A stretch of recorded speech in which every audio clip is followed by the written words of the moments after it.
Okay. Hi, everyone. Let me just do a quick check to see who is here. Is Kim here? I don't see. Let me check.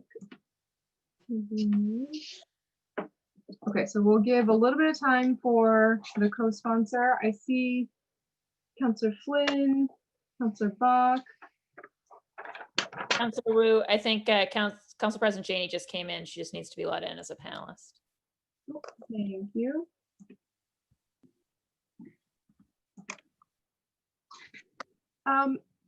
Could Carrie get my laptop administrative privileges too? Thank you. I can't control my video. Thanks, you guys. Thanks for letting me in, but I can't control my video. Yeah, neither, Carrie. Okay.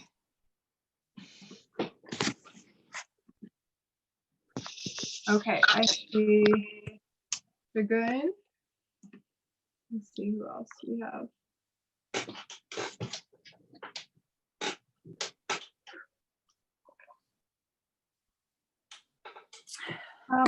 And Neil, thank you so much for the file. I believe that's been forwarded to all the counselors now, so folks should have that before the meeting.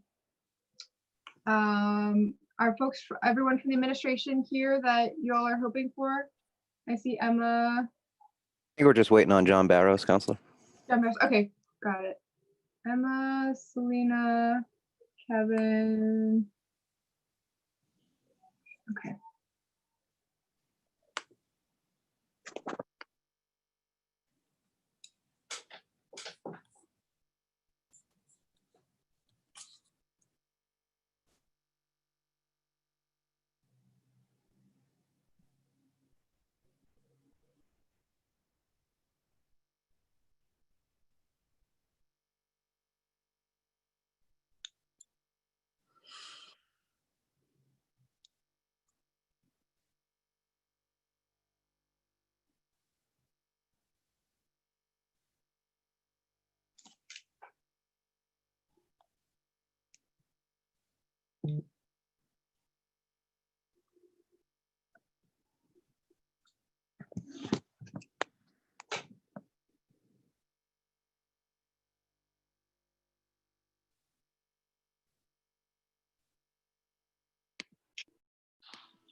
Okay, so we'll give another minute or so for Chief Barrows, who I don't see on yet, but if anyone correct me if he does come on, we'll give it just a tiny bit more time.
Okay, so I see Chief Barros on now. Let me do another quick scan through to see if we have all our panelists. Senator Wilkerson, Ms. Flint Banks, Shagun. Madam President, did you get confirmation from Haris?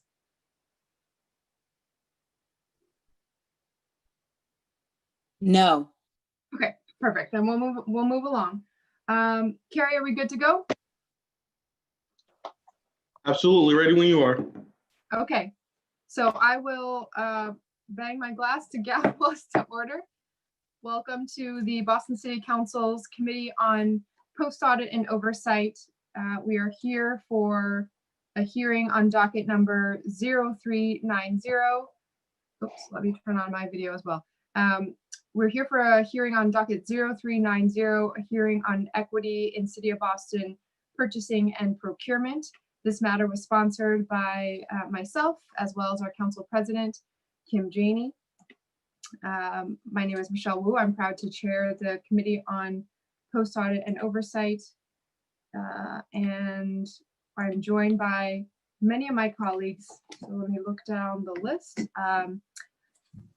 Again, the co-sponsor, Council President Kim Janey, Councilor Ed Flynn, Councilor Kenzie Bach, Councilor Julia Mejia.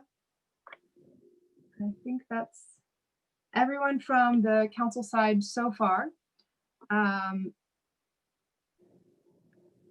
want to remind everyone that this is a public hearing being recorded and broadcast and will be rebroadcasted on Comcast 8, RCN 82, and Verizon 1964 at a later date. It's currently being streamed on the City of Boston's website. We will take public testimony at the end of this hearing. If you are interested in testifying, please email ron.cobb, that's ron.cobb @boston.gov for the link to testify, and then follow along on the live stream so you can know when it's your turn to speak. I want to read 2 letters into the record from colleagues who could not join, and then I'll pass it over to my council colleagues for an opening statement. Then we'll go to a presentation from our esteemed colleagues in the administration, and then hear from esteemed panelists representing the community and leadership in the advocacy world. Okay, so let me pull up the letters on my screen. The first from District 4 City Councilor Andrea Campbell. Dear Chairwoman and colleagues on the Committee of Post-Audit and Oversight, I regretfully cannot attend today's hearing on docket number 0930 regarding an order for a hearing on equity in City of Boston procurement and purchasing. I commend the sponsors of today's hearing for continuing the hard work of ensuring equity in procurement and purchasing. Today, racial wealth disparities in the City of Boston are extreme, with a household median net worth of $8 for Black Bostonians and $247,500 for white Bostonians. For fiscal year 2018, of the more than $664 million the City of Boston spent on procurement contracts, less than 1% went to minority-owned businesses. Government has to take the lead in addressing racial inequities, and the City of Boston is in a position to demonstrate the equity-focused policymaking it takes to address these racial inequities head-on. I'll be ably represented by a member of my staff at today's hearing and look forward to reviewing the recording and committee report and working with the committee on any recommended steps. Sincerely, Andrea Campbell, Boston City Councilor, District 4. The other letter comes from District 8 City Councilor Liz Braden, and it reads, Madam Chair, I regret I'll be unable to attend today's hearing on docket number 0390 regarding equity in the City of Boston procurement and purchasing. I'm traveling and will not have a reliable internet connection. Please be assured that I fully support increasing equity in this space and will work with your committee and the administration to ensure that women and minority-owned businesses have increased access to contracts with the city. Please read this letter into the record. Sincerely yours, Councilor Liz Braden, District 9. Okay, so let's jump into opening statements from colleagues, starting with the co-sponsor, Council President Kim Janey. Can you hear me okay, everyone? We can. Okay, thank you so much. So I want to begin, and I really hope to keep this brief. I want to get right into the conversation, but I wanted to start by thanking you, Councilor Wu, for your steadfast commitment on this issue. Prior to me joining the council for sure, and since I've joined, I'm really grateful for your partnership. And this is one of the main reasons why it was important to create and bring back this committee so that we could have this important conversation. I also want to thank the administration. I see that Chief Barrows is on the call and Selena. I'm sure other members of the team are here. Wanted to thank you for your work and your commitment to doing better here. And that's what I want us to focus on. You heard in our colleague's letter some of the data points, and we'll get deeper into the data when we hear from the administration in terms of their presentation as well as our questions. This clearly is deeply rooted in our Black and Brown agenda and what we hope to move forward in terms of dealing with a number of the racial and economic gaps in our city. This is a huge one. You heard the data, 664 million spent in 2018 with less than 1% going to local businesses owned by people of color or women. Clearly, there's a lot more work that can be done to improve those numbers, and we cannot rest until we get there. Again, this is deeply rooted in the Black and Brown agenda. I want us to use this time and this hearing to come up with some solutions. I'm hoping that we are gonna move beyond what we had heard from the last hearing, the last time we convened and had a conversation, but how we are really gonna shake things up and radically change how we do business in the city of Boston. So with that, I'm gonna reserve the rest of my comment and questions for the appropriate time. Thank you so much, Madam Chair. Thank you, Madam President. Next on the list is Councillor Ed Flynn. Thank you. Thank you, Councilor Wu, and thank you, Councilor Janey, for bringing forth this important hearing. Thank you to the administration team that's also here and working on this important issue as well. We are having a much needed discussion on racial equity and justice. We also need to talk about how we can proactively help our Black and Brown residents and women obtain economic security. City contracts and procurement is a way to do that for women, people of color, in Boston business owners. I would also like to hear a little bit about some of the outreach we're doing on immigrant-owned businesses as well. So I'm looking forward to this hearing today. I know that we passed the Equity and City of Boston Contracts Ordinance with the eye towards prioritizing our women and minority-owned businesses, which I support.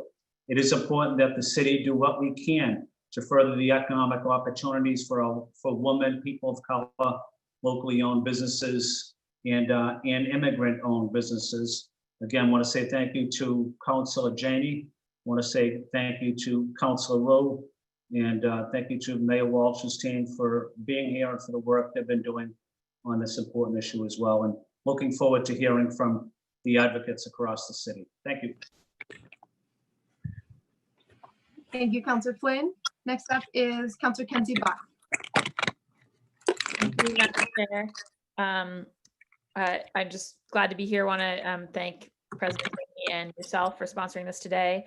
I, as folks know, used to work at the Boston Housing Authority, and there's a federal statute called Section 3 that sort of forces the Housing Authority and HUD-funded entities to have this conversation about how you're creating jobs and opportunities for folks in minority, women-owned business communities, and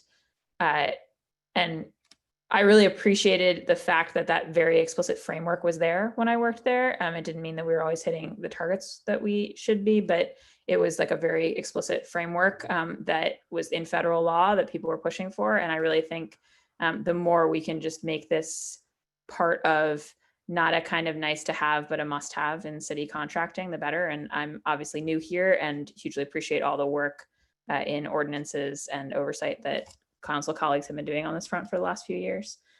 So I'm really interested to dig in and to think about how we identify, our pipeline problems, how we get past the sort of limitations of federal and state procurement laws to the real solutions of, okay, well, as long as that's the space where we're playing within, how do we create the right pipeline of folks so that we can really move the needle in terms of the proportion of spending. So interested to ask those questions today, and really appreciate, again, the makers for convening this. So thank you. Thank you, Councillor. Next up, Councillor Julia Mejia. Good afternoon. Can you hear me and see me? Say no party unless you can hear me.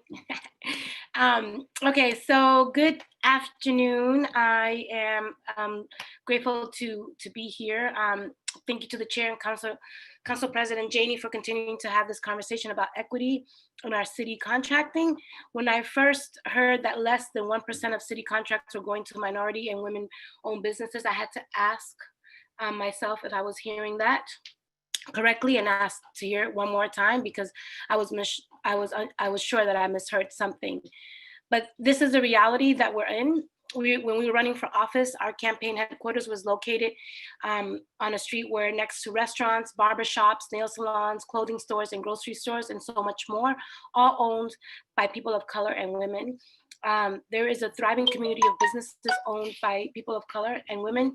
And it is our job as leaders to hold ourselves accountable to plugging them in and making ourselves accessible to them. During this hearing, as the chair of the Committee on Small Businesses and Consumer Affairs and Workforce Development, I'll be asking questions around accessibility, language access, and government transparency.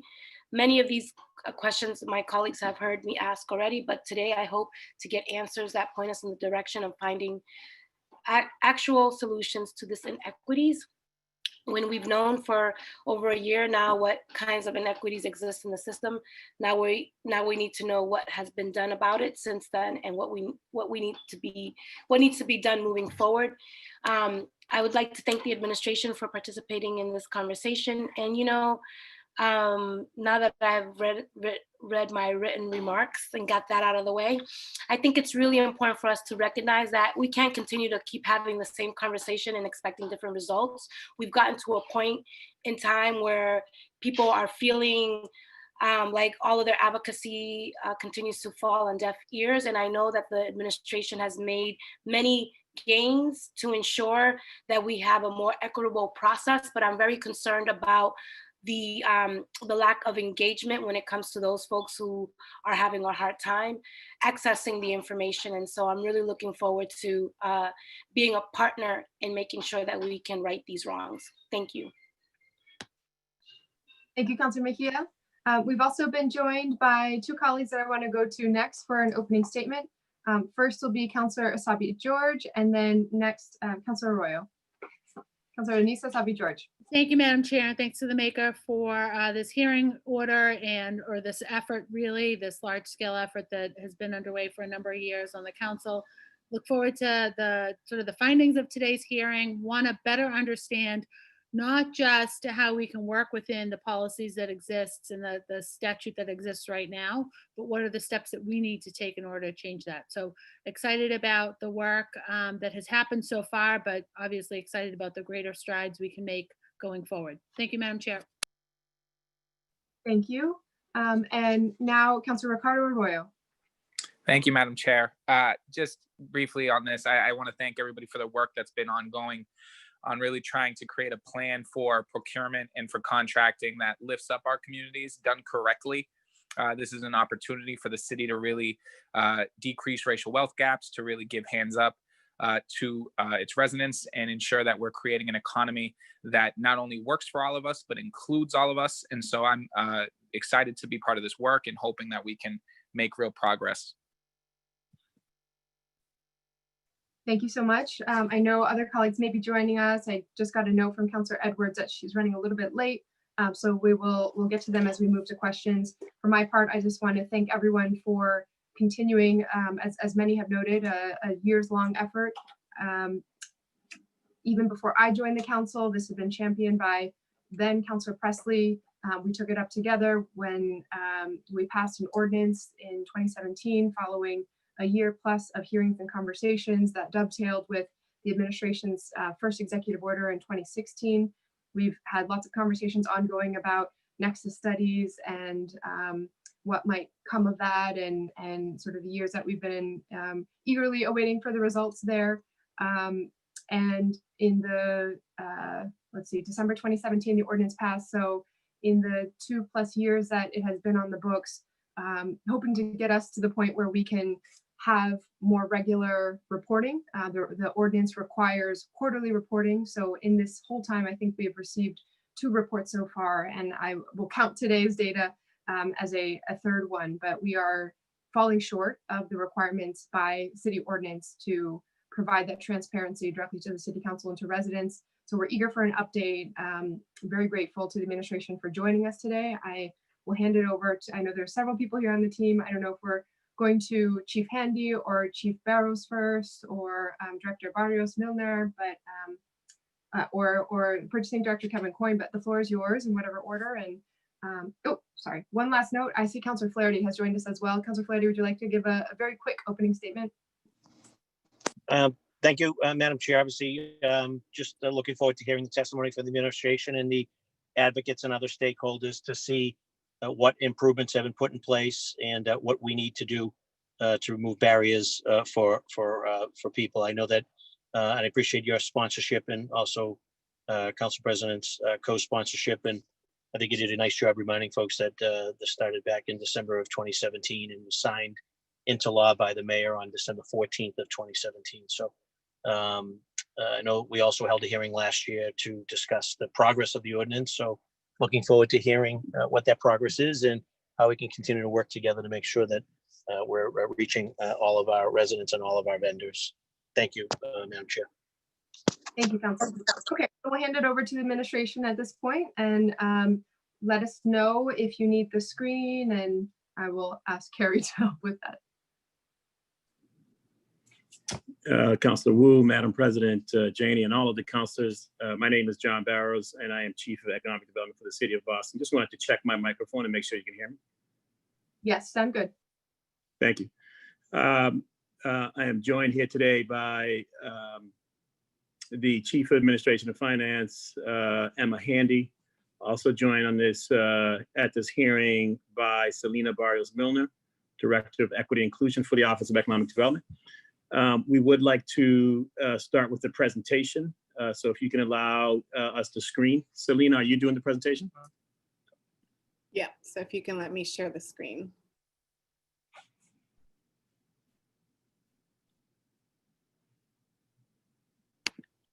While Selena gets ready to share her screen, I do want to recognize, as was recognized in the opening statements by councilors, that this is a very long-term effort in partnership with the council. I want to thank the council for your leadership on this. The administration and the mayor continues to recognize that we will move the needle on this together in partnership and in collaboration. So I just want to thank you again for the opportunity to present the current information, current findings on procurement, equitable procurement for the city of Boston. Now that we have the slides up, I just wanted to say for today's presentation, what we want to do is take you through information on the spend for the COVID-19, during the COVID-19 pandemic. We also want to talk about capacity building and technical assistance, really giving you an update on the executive order that the mayor signed, right? And so we'll talk about capacity building and technical assistance. We'll talk about, in fact, the quarterly spend and where we are, and then get into some of the finer details of the equitable procurement executive order that I referenced earlier that was signed by the mayor last November. So first, I want to start by talking about the COVID-19 impact and city response. And as you know, the very early on in during the pandemic, we were hearing from small businesses, even before an order to shut down, that in fact consumer confidence had dropped so low, given all the information and the threat for the virus, that people were no longer going to restaurants, were no longer going to some of our smaller businesses, no longer going to any hospitality businesses and retail businesses. And so we quickly started to reach out to the small businesses and did a business survey. And the business survey has provided a wealth of information during this whole time. In fact, we have now issued 7 small business surveys and have heard from our businesses immediately after, in fact, the pandemic start, you can see this chart here, or the series of information here, that this was a survey, the first survey done from March 16 to April 10th. You can see the dramatic loss in revenue by our businesses, where over 800 of the 2,000 businesses that responded to our surveys had already lost 90% of their revenues. You can see in terms of closure of businesses that more than half of the business, 57%, had closed their businesses by April 10th. And so we had dramatic loss of business, dramatic closure of business. And of course, we began to wonder if government didn't step in and do something, that we were going to have businesses not be able to reopen. Now, as we were advocating to the federal government to really come down with some relief, we launched a small business grant program. Next slide, please. And the small business grant program was aimed at the smallest of our businesses. And so, in fact, we went after the micro businesses, and I'm happy to, because they're the most vulnerable businesses. And we knew that there would be the businesses that needed our help. And in fact, that was true even as the pandemic played out. It happens to be, in fact, also the most diverse set of businesses in our city. 70% of the businesses that responded to the small business grant relief fund was businesses with employees of 5 or less. To date, we have been able to award $5.9 million to those businesses. 52 or 51.9% of those businesses are minority-owned businesses. 48.3% are immigrant-owned businesses. In fact, you see that we have a breakout there in terms of the racial breakdown of those businesses, and I want to just quickly go over that. 12.7% of those businesses that were awarded relief from the Small Business Relief Fund were owned by Black African-American owners. In fact, the city percent of businesses owned by Black and African-Americans are 11.7%, so that's slightly higher than the percentage of businesses owned by Black African-Americans in Boston. 19% of the businesses that were awarded are owned by Asian. That's more than double the percent of businesses that are owned by Asian. And then 14.6% of the businesses that received the assistance owned by Latinx owners, and that's slightly more than the 13.7 that are currently owned by Latinx owners in our city. We then opened a second fund. And the second fund that we launched was really recognizing that the guidance that would be coming out from the state and the guidance that the businesses, small businesses that would reopen would need to follow would come with some financial hardship. So people would have to both buy personal protective equipment for their employees, and they would have to, in some instances, change the configuration of their business to make sure that their employees were safe and the customers were safe. And so in doing that, we said, well, let's try to figure out what small businesses in our city would need to do that. And we launched a fund for $2,000 per small business to allow the businesses to build partitions, move salon chairs, buy special equipment, buy gloves to keep everyone safe, especially as the city of Boston, in all cases, we're mandating protective equipment for workers.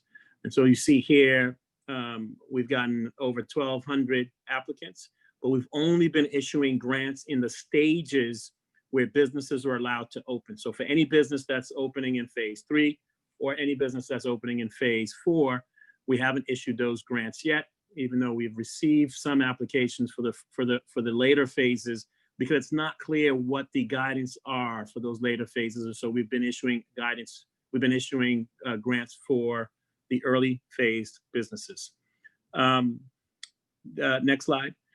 During the COVID emergency period, the pandemic, we've also been and spending money on everything from masks to gowns to printing.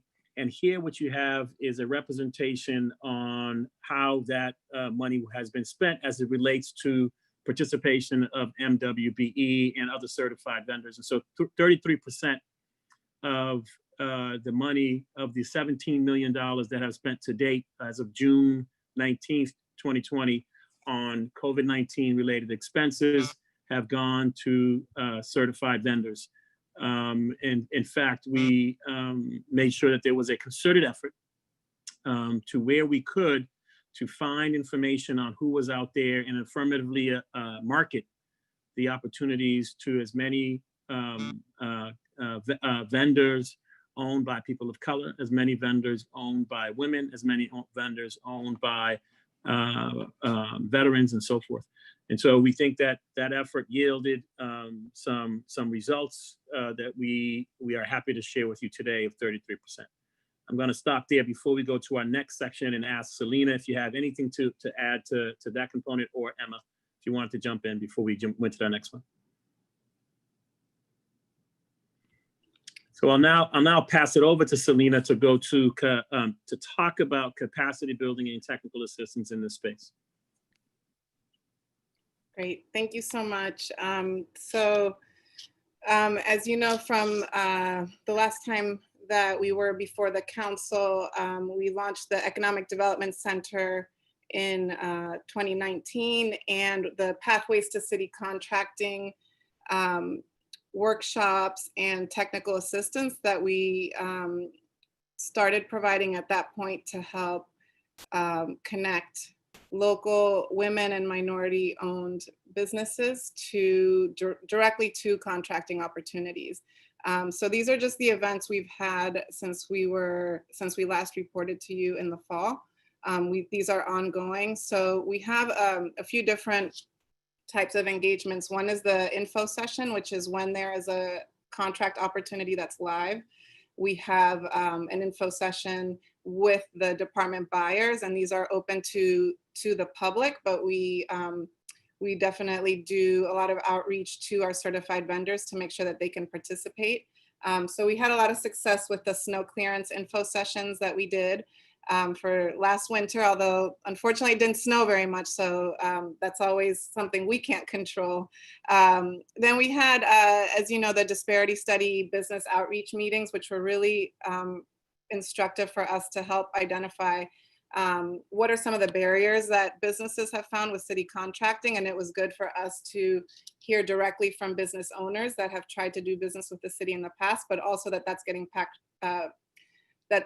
captured for our disparity study, because we think that firsthand experience is so vital. And we did these throughout the city. These are just the ones that happened after September, but we had done after October, but we had done 3 prior. The other type of outreach that we do is the opportunity fair. And so the last one we had was in February. You can see a picture here to the left. And that's where, we have our tabling where departments can directly speak with new vendors. This was a really successful session because departments told us they saw vendors that they'd never met before. And a lot of contracts came directly out of this session. So it's good to see that we're going beyond just, the usual folks that participate. And then we launched a new series in March, right before everything shut down, called Contracting Clinics. And the idea with this, and this really came out of our new executive order, but it's to prepare vendors well ahead of a contract opportunity. And so while we do the info sessions once the opportunity is live, you usually only have about 2 to 4 weeks to respond. So if there's some major gap that you have, you're not going to be able to fill it in that time to be competitive for an opportunity. But these sessions help people get ahead of opportunities. And what we do is that we have a department representative go through a typical RFP, because they don't change dramatically from year to year. And so, for example, in March, we reviewed last year's snow removal contract. And so the department buyer goes through the RFP, they point out common pitfalls and just terminology really translate. And we also have our partners from auditing present about what procurement laws are applicable and what the city can or cannot consider when reviewing proposals. So that's just really helpful for people to understand the technical aspects of procurement. We have, so just this year we've had over, and when I say this year, this is, I'm talking fiscal year, we've had over 20 departments participate directly either in an info session, a contracting clinic, or a direct matchmaking event. To the right, you see some of the firsthand testimonials from departments. I want to just point out that for us, every event we do has two audiences. One is the vendors that we're trying to get in and the pipeline that we're trying to build. And the second is a department that can directly do business with that vendor, because we in economic development aren't selecting any of the vendors or aren't directly in that planning phase that departments have when they're thinking of who they're going to do business with.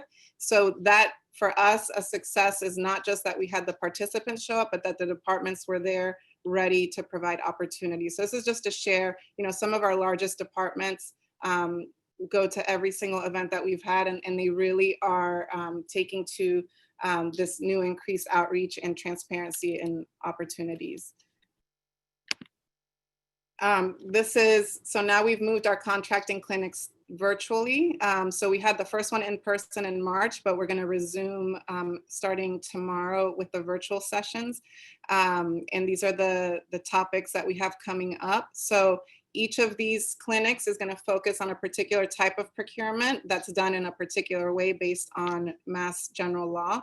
And so we have architecture and design tomorrow, then we have construction July 16th, and then goods and professional services, which is a completely different process than construction, which is completely different than design and architecture. So we want to encourage you all to help us spread the word. These are very niche opportunities. And so like if you are selling and repairing printers, right, you would only go to one of these, right? You don't need to, we want to really do deeper engagement and not make people have to go to a lot of repeated sessions. And so if you can help us spread the word, we have one tomorrow, and we have a few more coming up.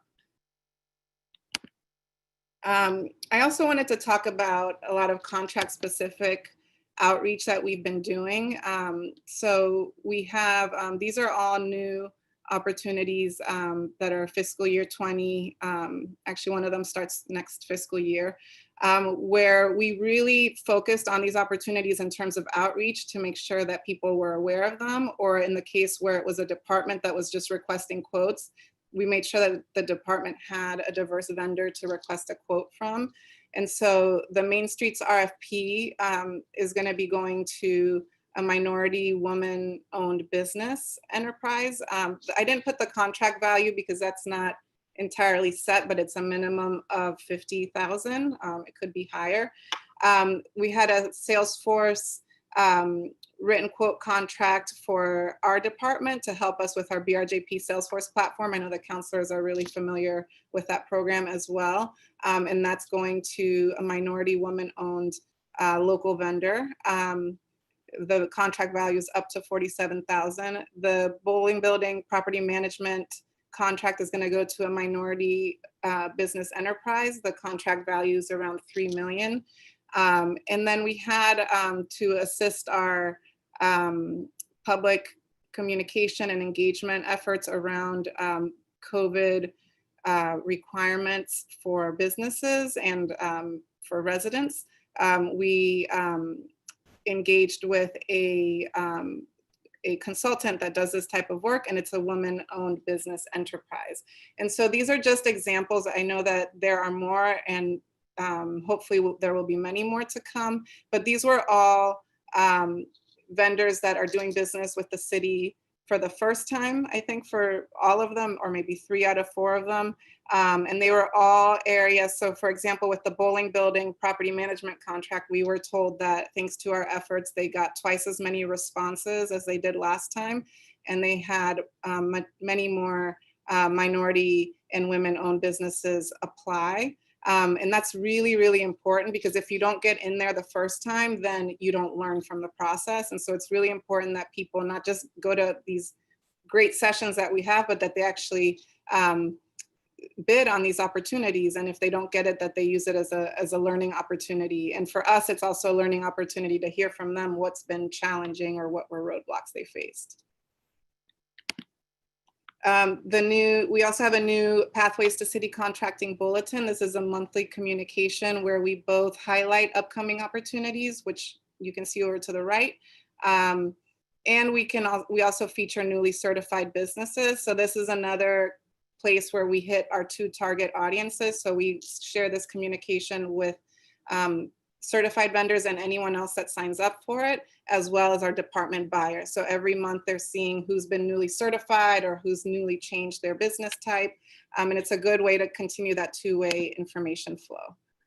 So I'm gonna pause there before we get into the quarterly spend report to see if there's any questions on the capacity building.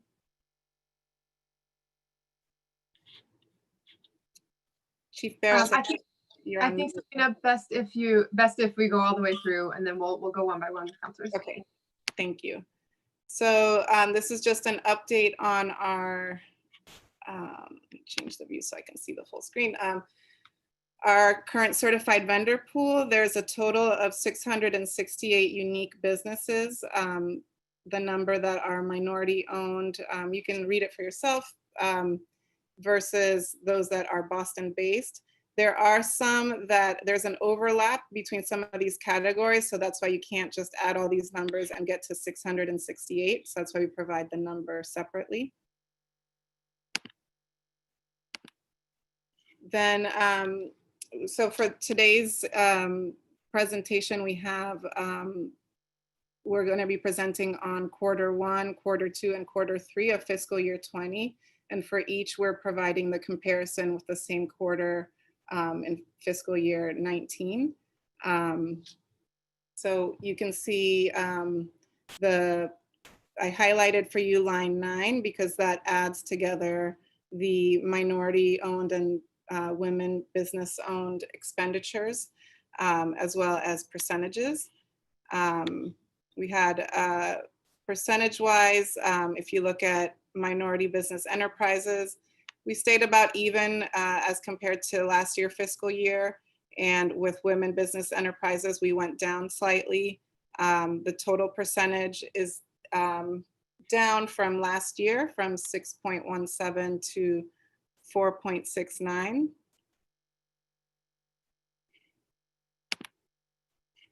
And then if you look at, this is the second quarter of fiscal year 20.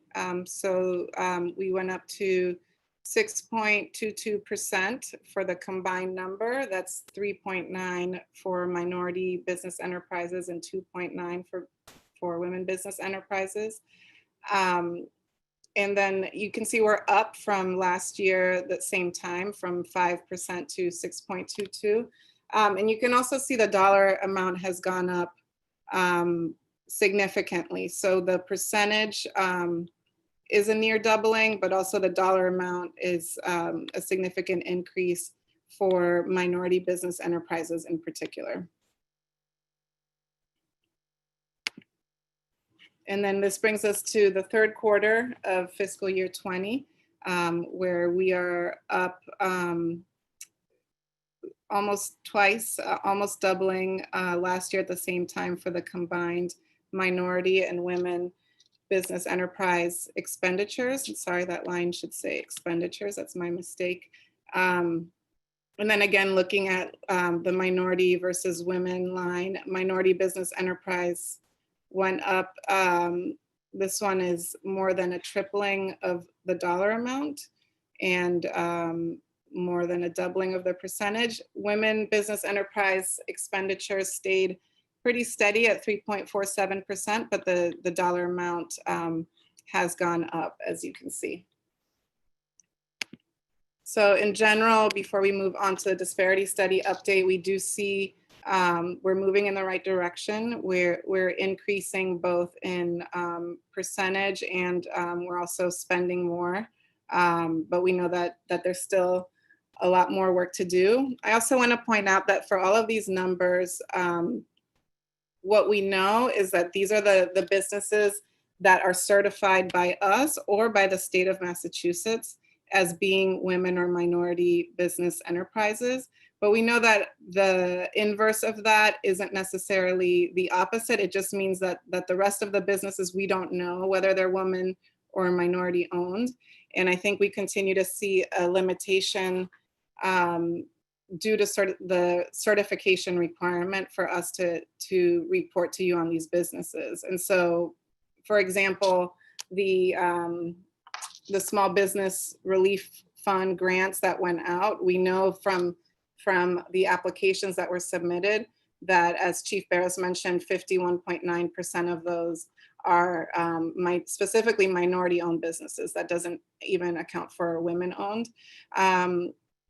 But only, I think 16 out of 1,600 are actually certified by us, because those are mostly small storefronts, small businesses like those that Councilor Mejia mentioned. They might not be interested in doing contracting with the city or see a value in certification. I shouldn't say they might not be interested, because we think that there's opportunities for all kinds of businesses to be involved in city contracting, but they might not see the value in certification, or it may be too big of a lift given the requirements for that. So we would really welcome your partnership in that to help us figure out how we can get more people into the certification pipeline, or help identify areas where we can make it easier for businesses to complete that, because that's a limitation, not just for our reporting, but also for our ability to find these businesses when we want to say, hey, you're getting 3 quotes, one needs to be from a minority owned business. Well, if we don't have them in our system as minority owned, then we won't be able to find them, and they won't be able to be included proactively in these opportunities. And so the certification continues to be a challenge in both understanding who we're doing business with and finding those that would be a good fit for opportunities. Update on the disparity study. So we are still on track to complete in this calendar year by the end of 2020. Right now, the consultants are working on business telephone surveys, analyzing workplace conditions, and in-depth interviews. The in-depth interviews are almost complete, and so now they're just doing telephone surveys. And one of the pieces they're doing for that is speaking with people who have held contracts with the city, and learning more about their experience and any challenges that they have faced. So now I want to pass it over to Chief Handy to talk about the Equitable Procurement Executive Order. Good afternoon, members of the Boston City Council. Thank you for the opportunity to speak today. I will be brief and just give a quick overview of the work that we've been doing in partnership and collaboration with OED to implement the Mayor's Equitable Procurement Executive Order, which was signed in November.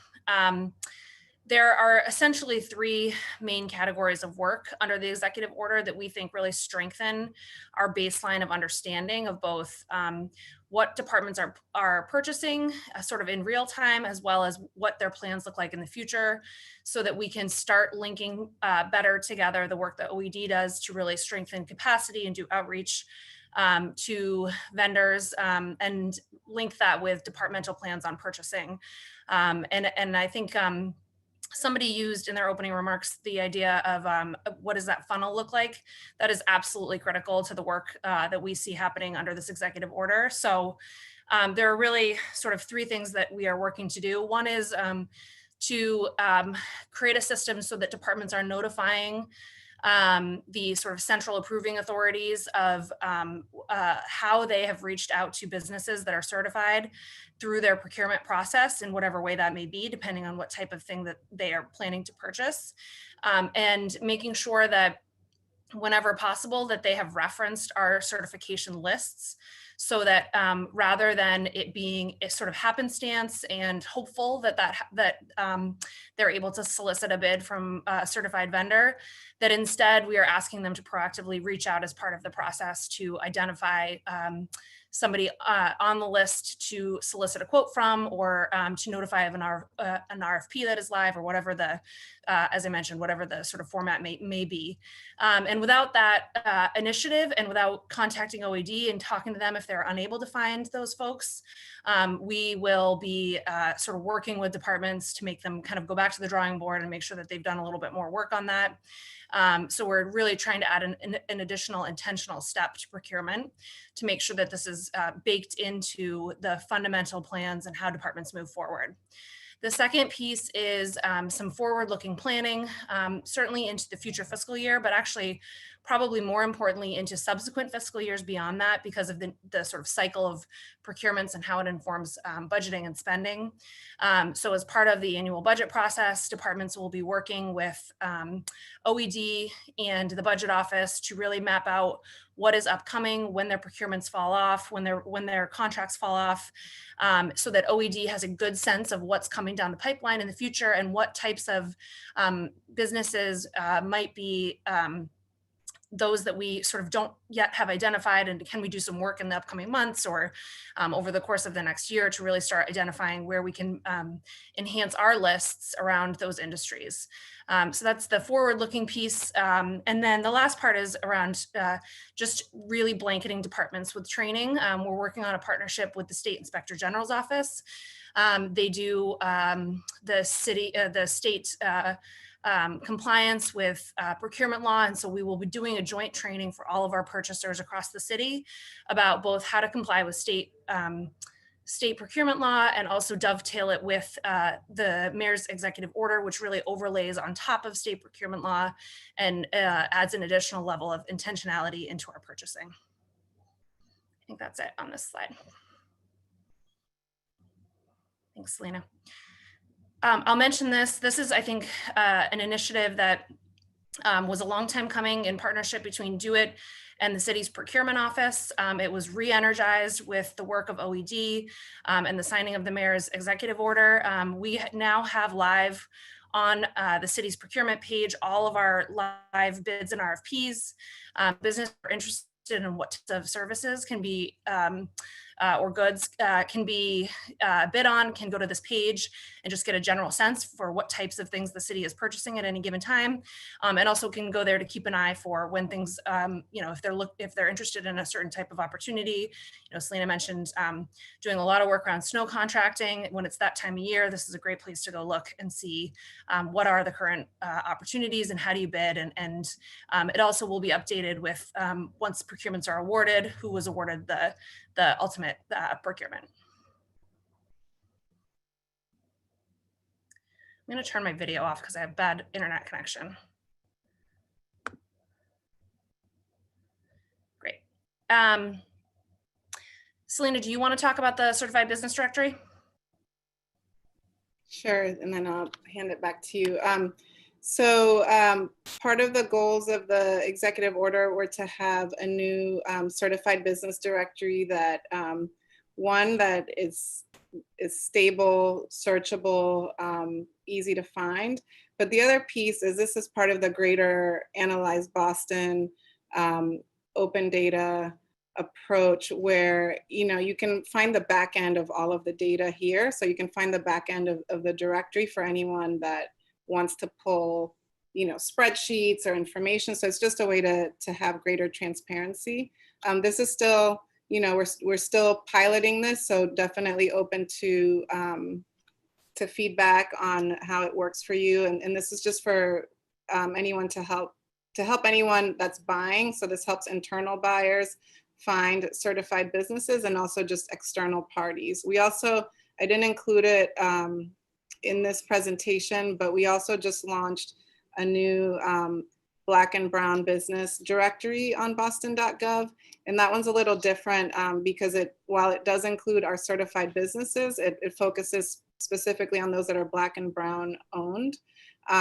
They're only located in Boston because our directory has obviously businesses that are not located in Boston, as we reported earlier.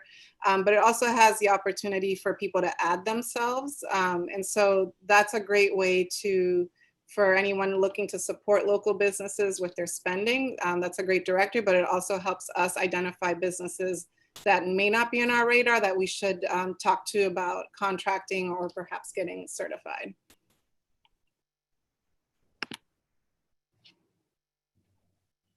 And I'll pass it back to Chief Handy for new investments. Great, thank you.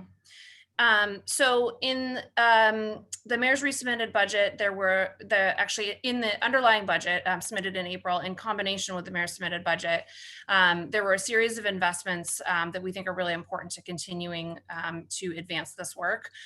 So I would say we're very much still in the implementation phase of the mayor's executive order. But while we are doing that, the investments that were included in FY20 are intended to really, I think, further catalyze the work that we're doing and to support really primarily from the dollars and cents perspective, capacity building with our certified vendors and to be certified vendors. So, taking things out of reverse order, we are planning probably about $1.5 million through some new resources for grants and loans for capacity building. As we work through the details of that process, we will be announcing those hopefully in short order. And then we are adding some additional capacity within City Hall to help us take on this work. So both some strategic procurement work, which will assist in this area around certified vendors, but also just generally around how do we sort of streamline procurement and how do we continue to advance that goal so that it's easier for everybody to do business with the city, which is very important to us. And then we are essentially doubling the capacity at OED to really work directly with small businesses, which is obviously the heart of the work that Selena's office is doing and is incredibly resource and time heavy. And so we would like to put some additional capacity in that office to both work directly with departments to understand what those opportunities are that are coming up, but also to continue to do that outreach and all of the wonderful trainings and communication that Selena highlighted earlier today, and continue to build on that work.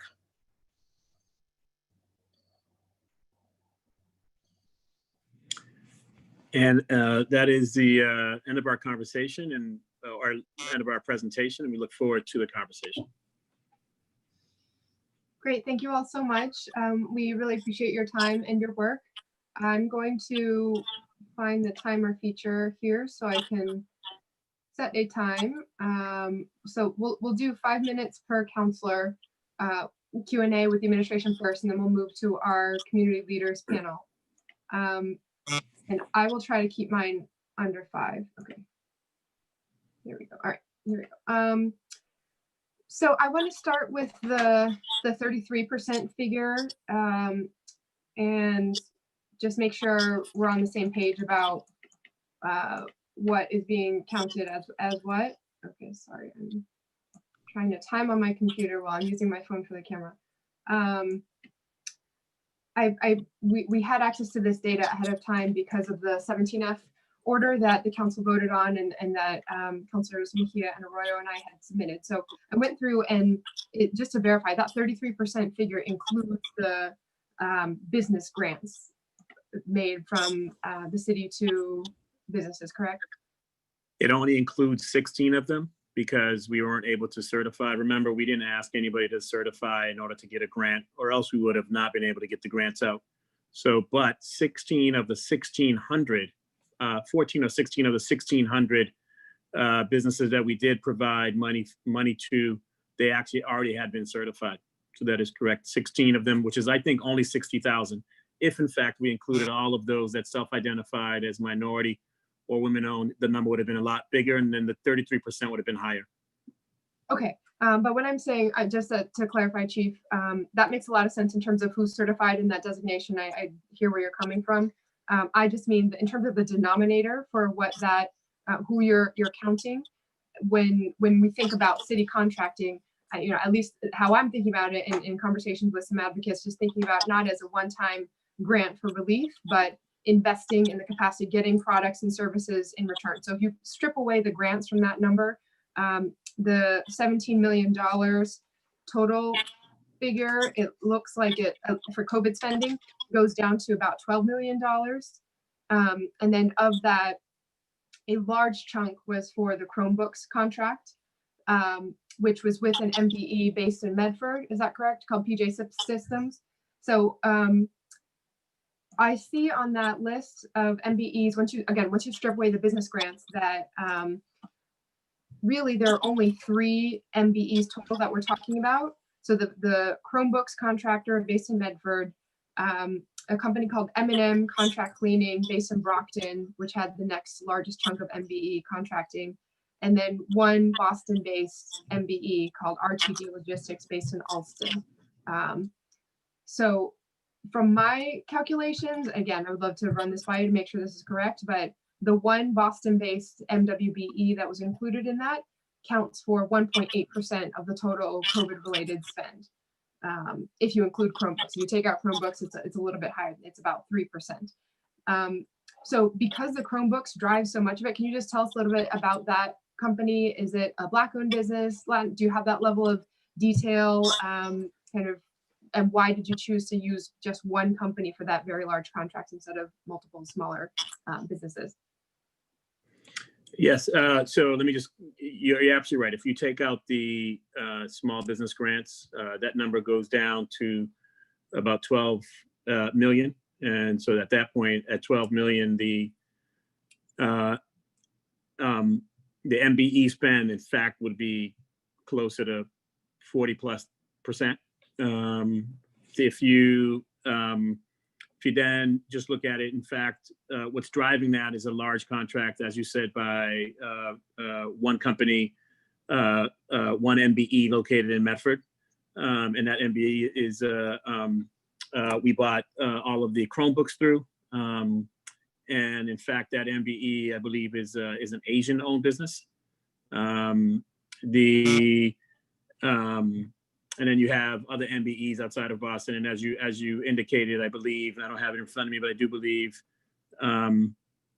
Selena, correct me if I'm wrong, there's one MBE in Boston that's certified. So that is all correct, Counselor. And so it seems like that $5.4 million Chromebooks contract drives the 10% in Q3, et cetera.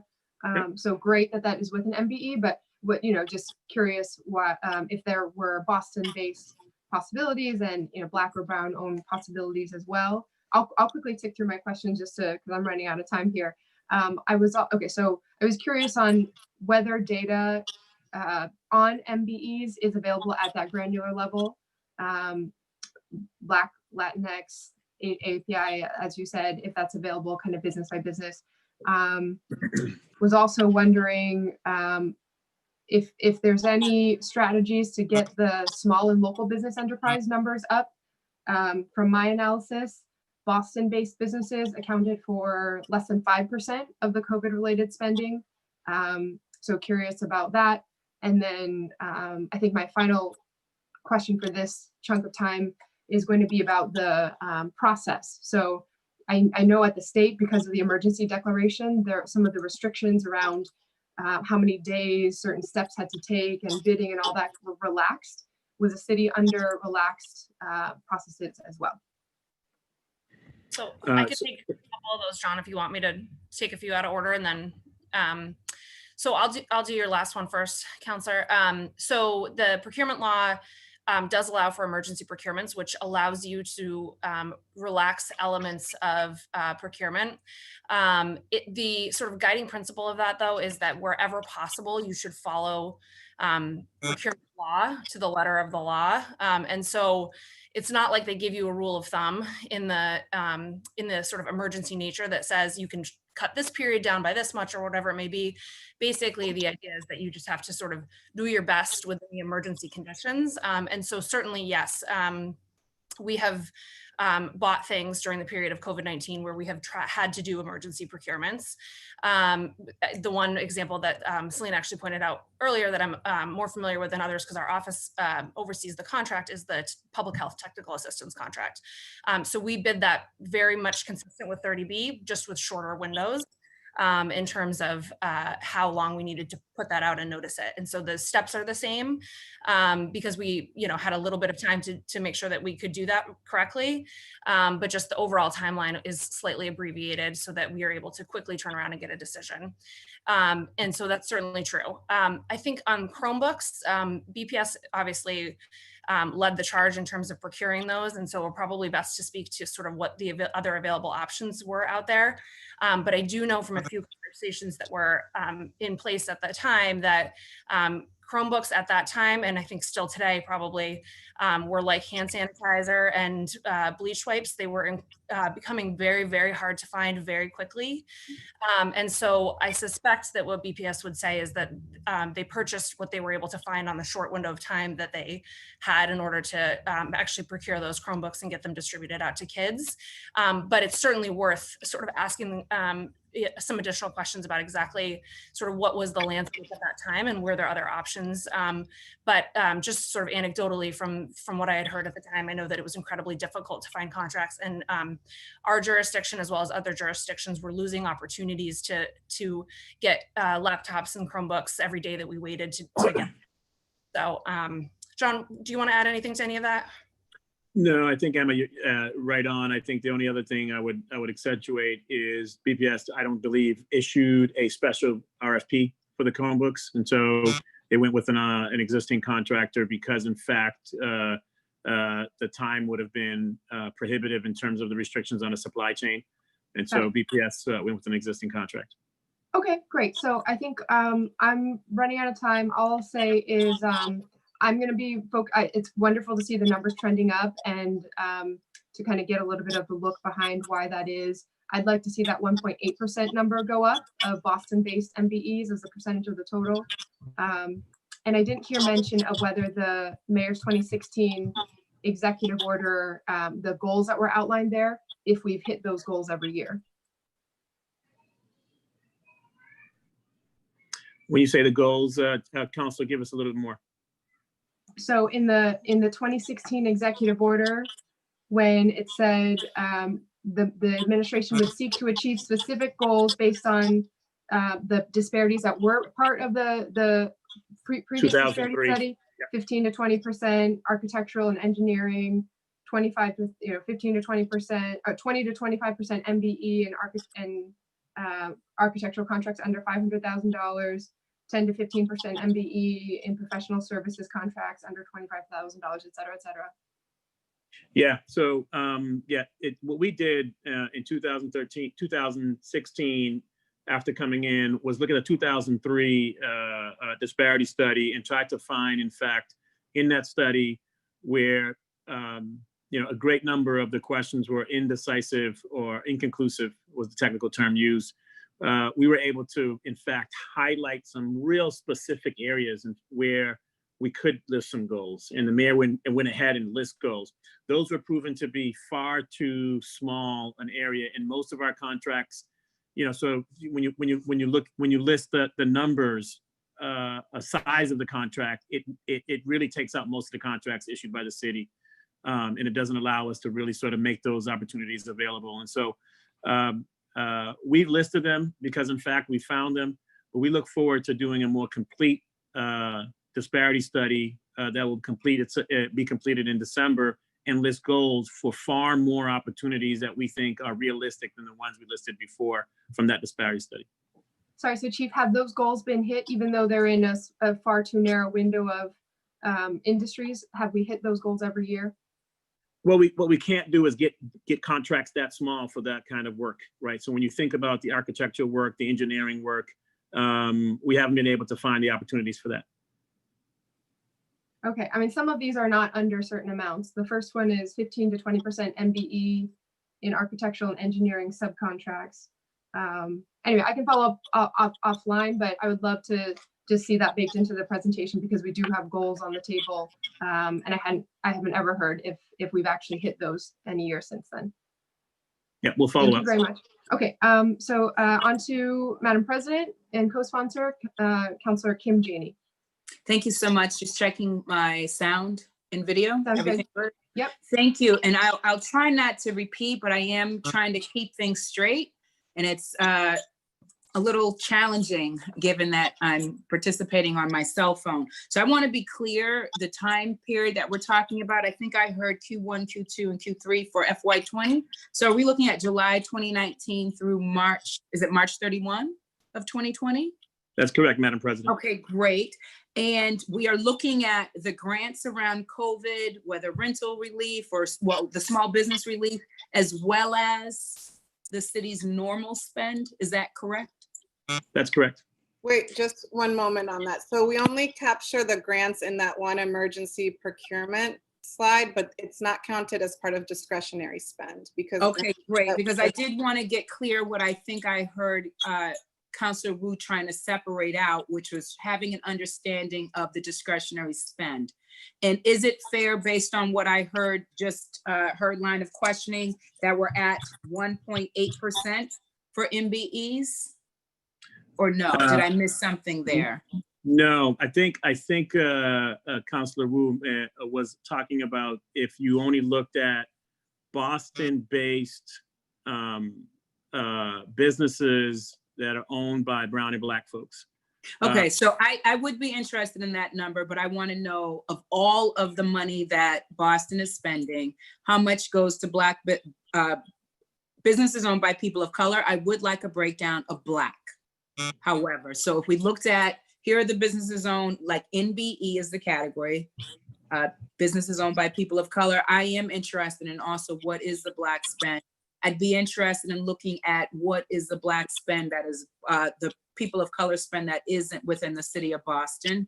When I see slides here that say minority, is that including women? Or is that a separate slide? No, when you see MBE, it's minority. When you see WBE, women. Thank you. Thank you. So what I would be interested in, and I didn't quite see it in my, excuse me. I didn't quite see it in my, in the slide presentation, but I'm interested in just knowing the overall percentages across the board for, you know, how we did on MBE, how we did on WBE. It would be great to understand also the special COVID grants, because I am interested in that money that came, how we did in getting that money. I think I saw some slides that talked about, that looked like it was a little better there, but I would like that kind of specificity. Is that something you guys can answer here? Selena, you want to just go through that real quickly?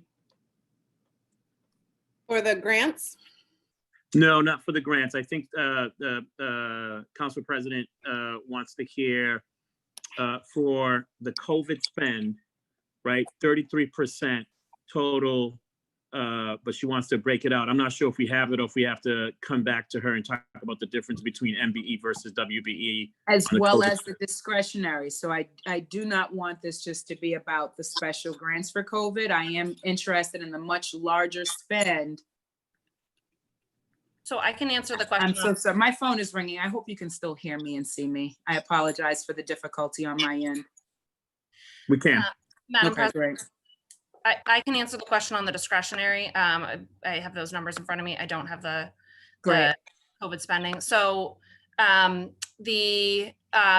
quarter three, for MBE and MWBE, so that those two things together total the MBE as a total, when we talk about it, the percentage is 7.57%, and WBE is 3.47%. Those, you can't add them together, right? Because there's some duplication, because the WBE includes both WBE and MWBE as well. Right, I understand. Could you repeat those numbers again? And are we talking about COVID or the overall discretionary? Overall discretionary for quarter three of 2020. Quarter three, yep. Say it again. 7.57% for MBE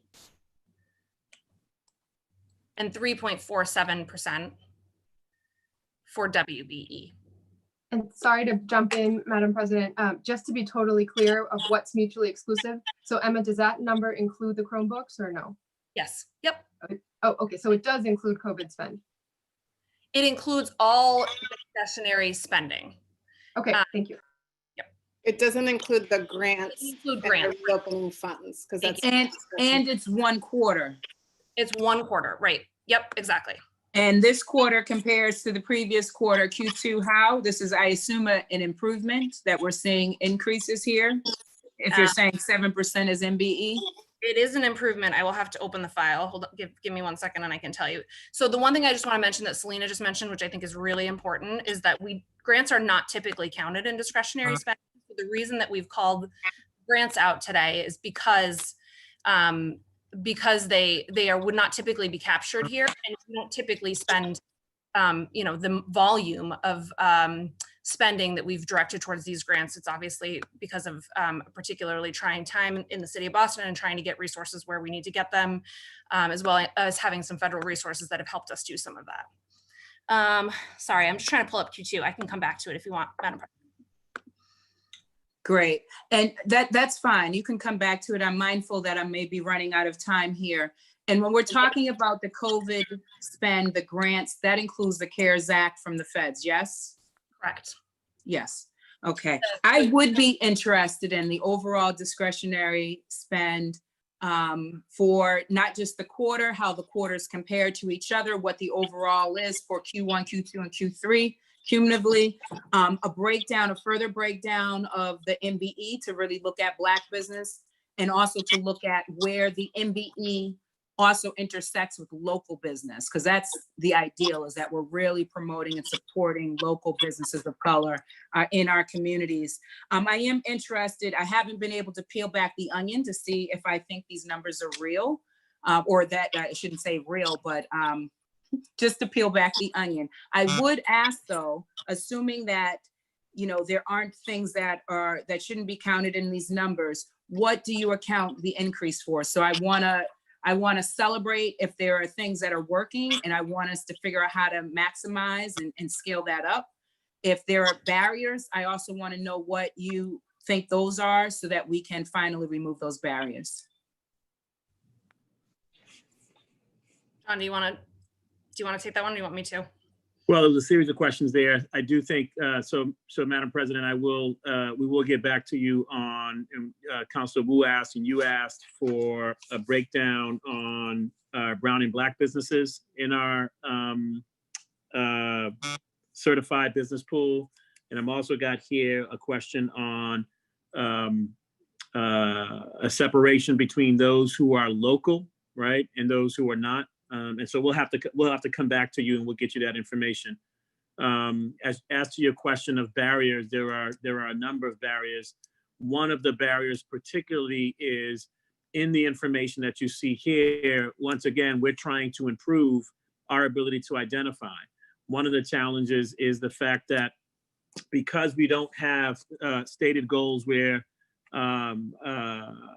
people can come in and say there is an added value to certifying with the city of Boston, then it is a lot of work to certify. You've got to show us your paperwork. In fact, it's a very legal process. It's one that's been set up by the courts that we follow. And so people choose not to certify with us because they don't need to in order to do business with us. And so therefore we are undercounting the number of businesses that are women-owned and minority-owned that do business with us. In fact, I know businesses that do business with us that are minority-owned, and when I approach them on it, it's like, John, I don't have the time. I don't have the time, and I don't need to in order for us to do business. So that is the major barrier. The major barrier is the city has to increase incentives for people to certify with us. One of the investments that were announced by Chief Hanley, in fact, is the city is going to set up a fund to assist businesses that are looking to do business with the city. We're going to provide loans.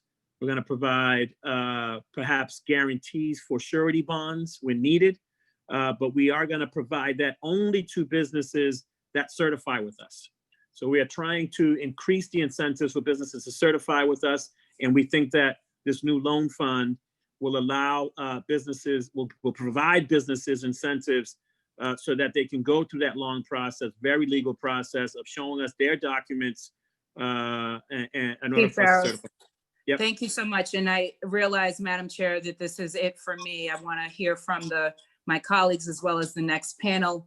And I'm glad you brought up certification. As you may be aware, I had some interns last year that worked on this.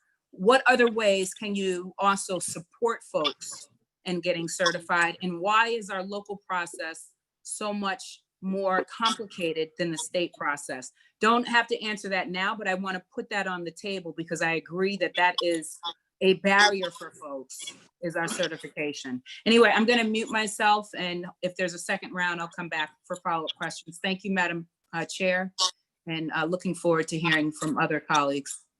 Thank you, Madam President. Next up is Councillor Ed Flynn. And I want to note that Councillor Lydia Edwards has joined us too. Thank you. Thank you, Councilor Wu. And just wanted to follow up on John's comments. I thought they were informative about the certification process. And relating to that, John, what type of outreach are you doing to these companies that, you're encouraging them to get certified, but how are you doing that type of outreach? Is it, are you doing workshops with them? Are you having conference calls? Give us an idea of what exactly you're doing. Thank you, Councilor Flynn, for the question. Selena, could you run down the work that I know your office is doing? Yeah, so in all of the workshops and events that we shared earlier, including the disparity study meetings, we had a component where even though those were listening sessions, we still had our certification manager there. We still had representatives from the procurement office because they also help people become vendors with the city, which is a process by which you can get paid by the city. And then we help them understand how to become certified. And so everything we do externally always has a component around certification. And that's also true for any of our communications that we do. So our monthly newsletter, we always have a plug about becoming certified. I do think that the more that we look up the benefits of certification and how we were able to find vendors and match them to opportunities, that's something that's a value proposition that will be very easy for people to understand. But right now, they need to understand that the upfront investment is worth the effort. Thank you, Selena, and thank you, John. My next question, I would like to hear a little bit of information on veteran-owned companies, but also I would like to get a little bit of information on women-owned companies, people of color owned companies. What assistance are you giving them with the rents as the market continues to increase in terms of, some of these businesses are having a difficult time even staying in that neighborhood or staying in the city. Is that also part of your outreach? So those two questions, and then that's it for me. Again, thank you. Thank you, Councilor Flynn. I want to quickly acknowledge the expenditures with veteran-owned companies. They are at a low percentage, but they are in the reports that we sent in Q1, Q2, Q3 of fiscal year 2020. I'll go to the last quarter. In the last quarter, we spent about 1% of our discretionary funding with veteran-owned businesses. That came out to a total of about $126,000. And happy to, in fact, share with you who those companies are that are certified with the city. And so we'll get you that information, Councilor. On your other question about, why am I drawing a blank? Okay, your other question about rent and how we're helping businesses with rent. We, in fact, established the Small Business Relief Fund for precisely that kind of assistance. The Small Business Relief Fund was aimed at small businesses being able to pay down the kind of expenses that were threatening their existence during the pandemic. Some of it for some people were rent. A lot of it was rent for people, but there were other expenses. Some people chose to pay some of their employees, in fact, to help them out. Particularly those essential employees that needed bonuses, et cetera. So people use it in varying ways, but what was reported to us was that rent was a big expense that people paid down with the money that the city was providing them. Thank you, Council. Well, no further questions. I do have questions, but I'll ask John further questions offline. Thank you, Council. Thank you, Councilor Flynn. Next up is Councilor Bach. Thank you, Madam Chair. I guess one question I have, and it's sort of a follow-up, I think, on the question that the chair was asking, but do we do an analysis across the board of, okay, the city spends this much of our discretionary spending on like these types of categories, and this is also where we have a real dearth of certified businesses, and is that kind of data and analysis going to drive the additional new investments? So I think about like, right, we look across the board and say, how much are we spending on paper? How much are we spending on certain types of construction contracts? How much are we spending on, you know, the architectural services? So I'm new, obviously, in this role, and I think it sounds like there was some of that category conversation around the executive order. And I'm just curious what analysis we do on that and how it is informing kind of a strategic approach for us. Yeah, that's exactly the work we're doing with departments as they're planning their spending. As we know what they've been awarded, now we can meet with them and say, well, what are you going to be spending in the next year? And as Chief Handy said, next 3 years, because a lot of these are multi-year. They're planning it out years ahead of time. So we hope to have a semblance of a buying plan.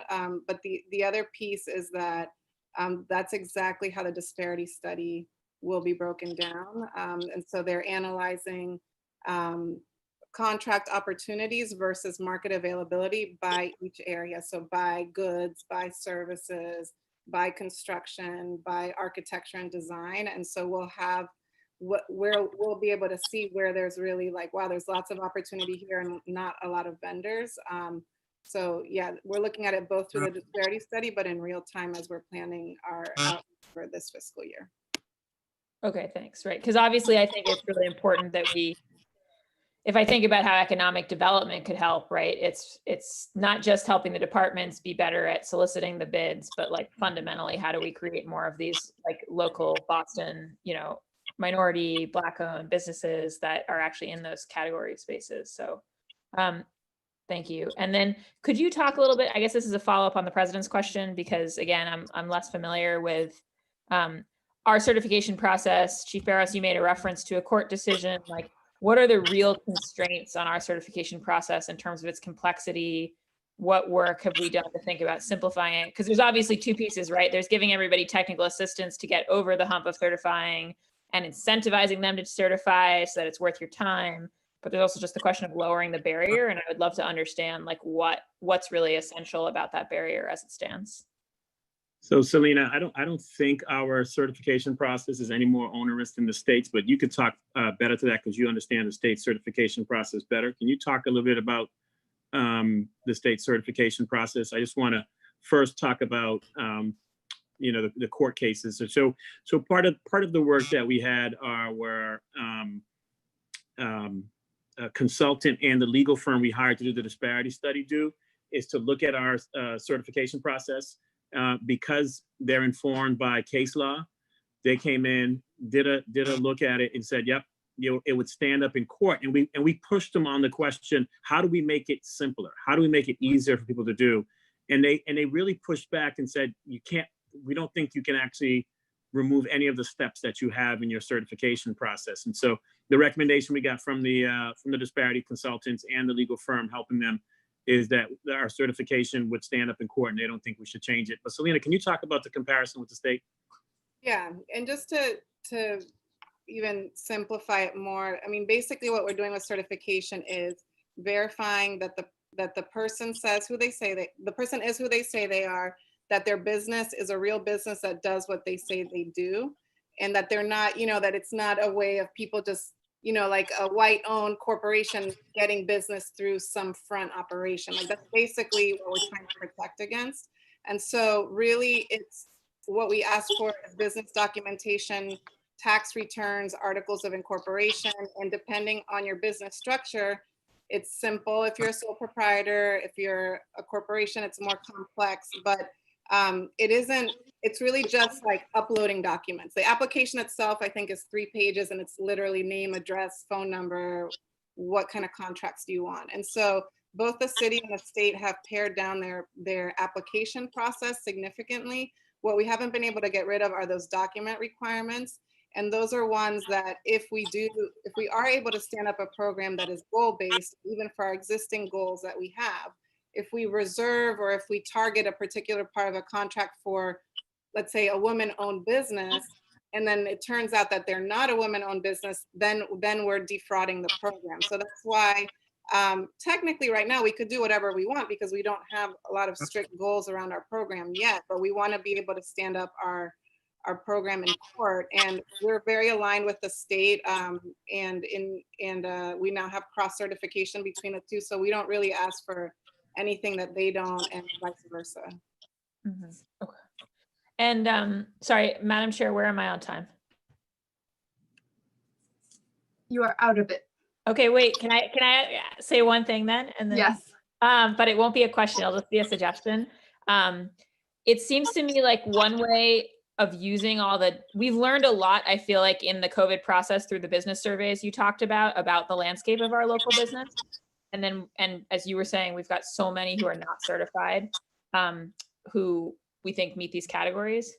I wonder if the city could use that information to start actively pushing bids out to people, even if ultimately for them to come into the process and then for us to like count them, we would need to certify them, right?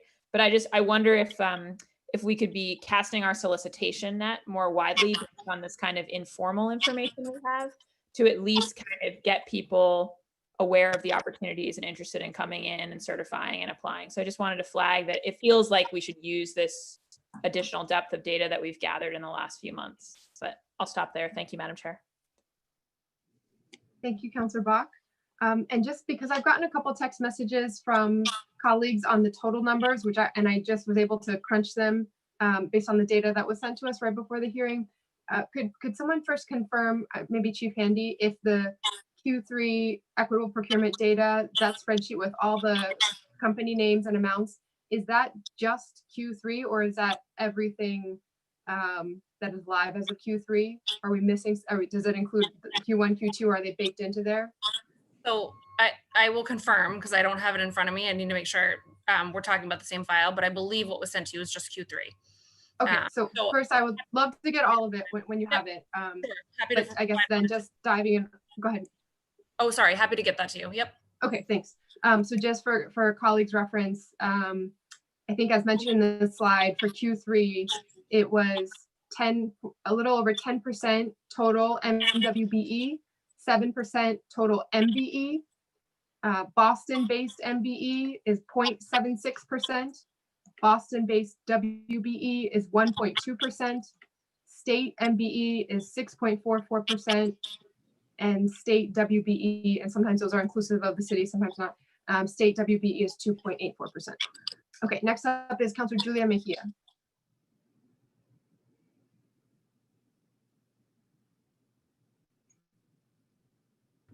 You're on mute, Counselor. Of course I am. Okay, sorry about that, guys. So I'm just curious about the, in regards to the small business relief fund, how many businesses that receive the fund are still operating as of June? Councilor, good question. We'd have to get back to you on that question. I don't have that information. Okay, no worries. So Chief Barrows, you mentioned that the administration is going to increase incentives to get people to certify their businesses. What is the city, in terms of including set up a fund to help people apply? How much money is going to be going into that fund, and how will that money be spent?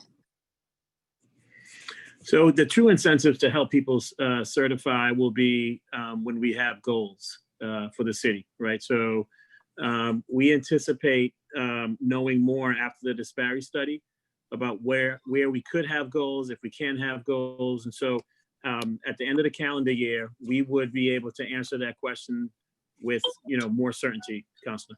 Okay, Thank you.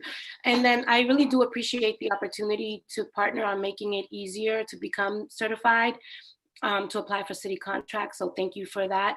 And I think I've mentioned this before, there's like 43 pages of guides for people just to read, just to navigate the supplier portal. And it's all in English and it's not accessible to a lot of people. And I'd like to know what kind of outreach the Office of Economic Development has done to get feedback on making the process easier. Selena, can you talk about the disparity meetings we had with the businesses? I know you put it up in one of the slides, but you know that well. Yeah, so as part of the disparity study, we had public engagement meetings. I want to say it was 6 total. It's a blur right now, 3 that were since October. And that was really to hear people's experience and challenges with doing business with the city. We offered those, we had interpreters available at every session. We heard a lot of feedback at that point. We also, anything that we do, any kind of event that we do, so those are an example, but also any event that we do, we always have our certification expert as well as someone from procurement, because you're right, the supplier portal, you know, explanation is a lot of like screenshots. That's a lot to get through, but in person, it's really like a 10 to 15 minute conversation. And we often have the computers up, and so people can be registering for the supplier portal live. So we'd be interested in doing a lot more of that and partnering in any way possible. Right now, our greatest need is finding the people that are interested and getting them the information. But we have lots of people at the city that are eager to help them through that process. It's just finding people that are having trouble navigating. No, thank you for that. What I find to be interesting is that a lot of the conversations that we have, whether we're talking about public safety or we're talking about public health or these, is that it's always the same usual suspects. I'm hearing some feedback, and I don't know if it's if somebody can go on mute. That it's always the same usual suspects that always show up and are applying. And I'm just curious, what are we doing to engage those harder to reach businesses? And that we're really thinking outside of the box of like how we're cultivating these relationships with folks who don't even know how to even that you even exist, right? Let's just really go back to the basics. It's like it's always the same usual suspects that are taking advantage of all the support services that you offer. So I'm just curious about what the strategy is. And when people talk about outreach, you know, outreach can just be sending out an email or putting out something on social media or having the council share. But I'm just really thinking about meaningful and really doing a deeper dive into outreach strategies that bring in some of the folks that are usually left out. Yeah, we have, so all the things that you mentioned are things that we do. We also have our Supplier Diversity Council that was established when the executive order was signed, and each of those, so we have like Betty Francisco from Amplify, and we have Shagun Irowu from BECMA, who each of them are sort of amplifiers within their own different communities. And so we have that formal body that has 20 some individuals that we also push out information and bring in information from, but then we have an outreach manager that works with community leaders. So everything that we do, you know, and for every leader, it could be a text, it could be a phone call, it could be an email. And I know that that's how we've been able to get a lot of people to come to our events, but always happy to find news sources, radio stations, or whatever it is that can really help us reach even more people. But so far, we have used the channels you said, as well as local media, social media, and then that in-person outreach, which is getting a lot more challenging now. Yeah, and then I'm also curious in regards to the engagement. You know, there are a lot of activist groups who are out here doing this work. Priscilla is one of our panelists, and we have other folks who have been engaged in this conversation for far too long. And I'm just curious in terms of the level of engagement. You know, at some point we're gonna have to put out, here's what we plan to do, here's how we're gonna hold ourselves accountable to these deliverables, here's the folks that we're gonna engage in the process. You know, has there been some thinking around that level of like specificity in terms of like how you're going to reach your outcomes. Has there been some thought about what the process is going to look like? I can take that one if you want, Selena. Counselor, I would say on the executive order, which I think we think is really an important foundation, those deliverables and timelines were laid out in the executive order. And, you know, in full transparency, due to COVID, we are a little bit behind where we want to be in terms of those public dates. We are not the full calendar of COVID delay behind. And so I think our measure of success is going to be catching back up as quickly as possible to hit the training deadlines, the form deadlines, the meeting deadlines. A lot of the work has been done already. It's really just getting through that final step of implementing. So we've got a lot of great things teed up in terms of forms for departments and trainings that we worked with the IG's office on. And those are all sort of imminently ready to be rolled out, but we just need to get those across the finish line as we've sort of juggled that work with all of the other COVID response work that we've been doing. In particular, you know, obviously OED and ANF have been heavily involved in that. And you can see that from the topic of the grants that have come up today. So has there been any and this is gonna be the last one, Counselor, sorry. Let me find out. Okay, I'll come back. That's it, don't worry. Thank you. Do you want to get one more in? Very good. Sure, then let me get one more while I got you, because I'm going to be leaving and like at 5:30. So I'm just curious, like, and you know, we keep talking about losing bidders who are informed of their status, and what kind of feedback do they receive on their application for folks who apply and aren't granted a contract. You know, what does that feedback look like, and what lessons can they learn about their process? Yeah, so that is really something that we want to build out that isn't formalized yet. Our first step towards that is being able to provide past award information through that page that we shared earlier, but that's just a formality so people can see who got it, can I partner with them or can I meet them? But we're trying to find out, work more closely with departments to find people that were close, but something was off in their proposal or their pricing is way off, and actually follow up. And we're going to pilot that with this bowling contract that was just awarded, where there were a couple of minority vendors that were really close, but there was something that they missed in the proposal, so that we can do that live feedback so they can learn from that. And then just one last thing I'd like to offer is that I think when we're talking about procurement and giving people an opportunity to apply, that I think that what we should start doing is giving a time frame and allowing those harder to engage businesses and giving them the first option, and then we roll it out. So then that way we're really being mindful of those who might have additional challenges, and that, you know, the first outreach that we do engages harder to reach businesses, and then after that maybe the usual suspects, and then the ones who have, you know, the big bucks. So I think that if you start thinking about it in a rollout where you're giving priority and giving folks who might encounter barriers a longer period of time to be the ones to first apply, then you might be able to level the playing field in that way too. Something to think about. I'll translate. Counselor. If you need me. Thank you, Counselor Mejia. Okay, so let me see who's left. We have 3 counselors left in this first round of questions. I think others have gone on to other commitments. So I don't see Counselor Sabi George here anymore. Am I wrong? Okay, so then we'll move to Counselor Arroyo next, then Counselor Malley, then Counselor Edwards. Counselor Arroyo. Thank you, Madam Chair.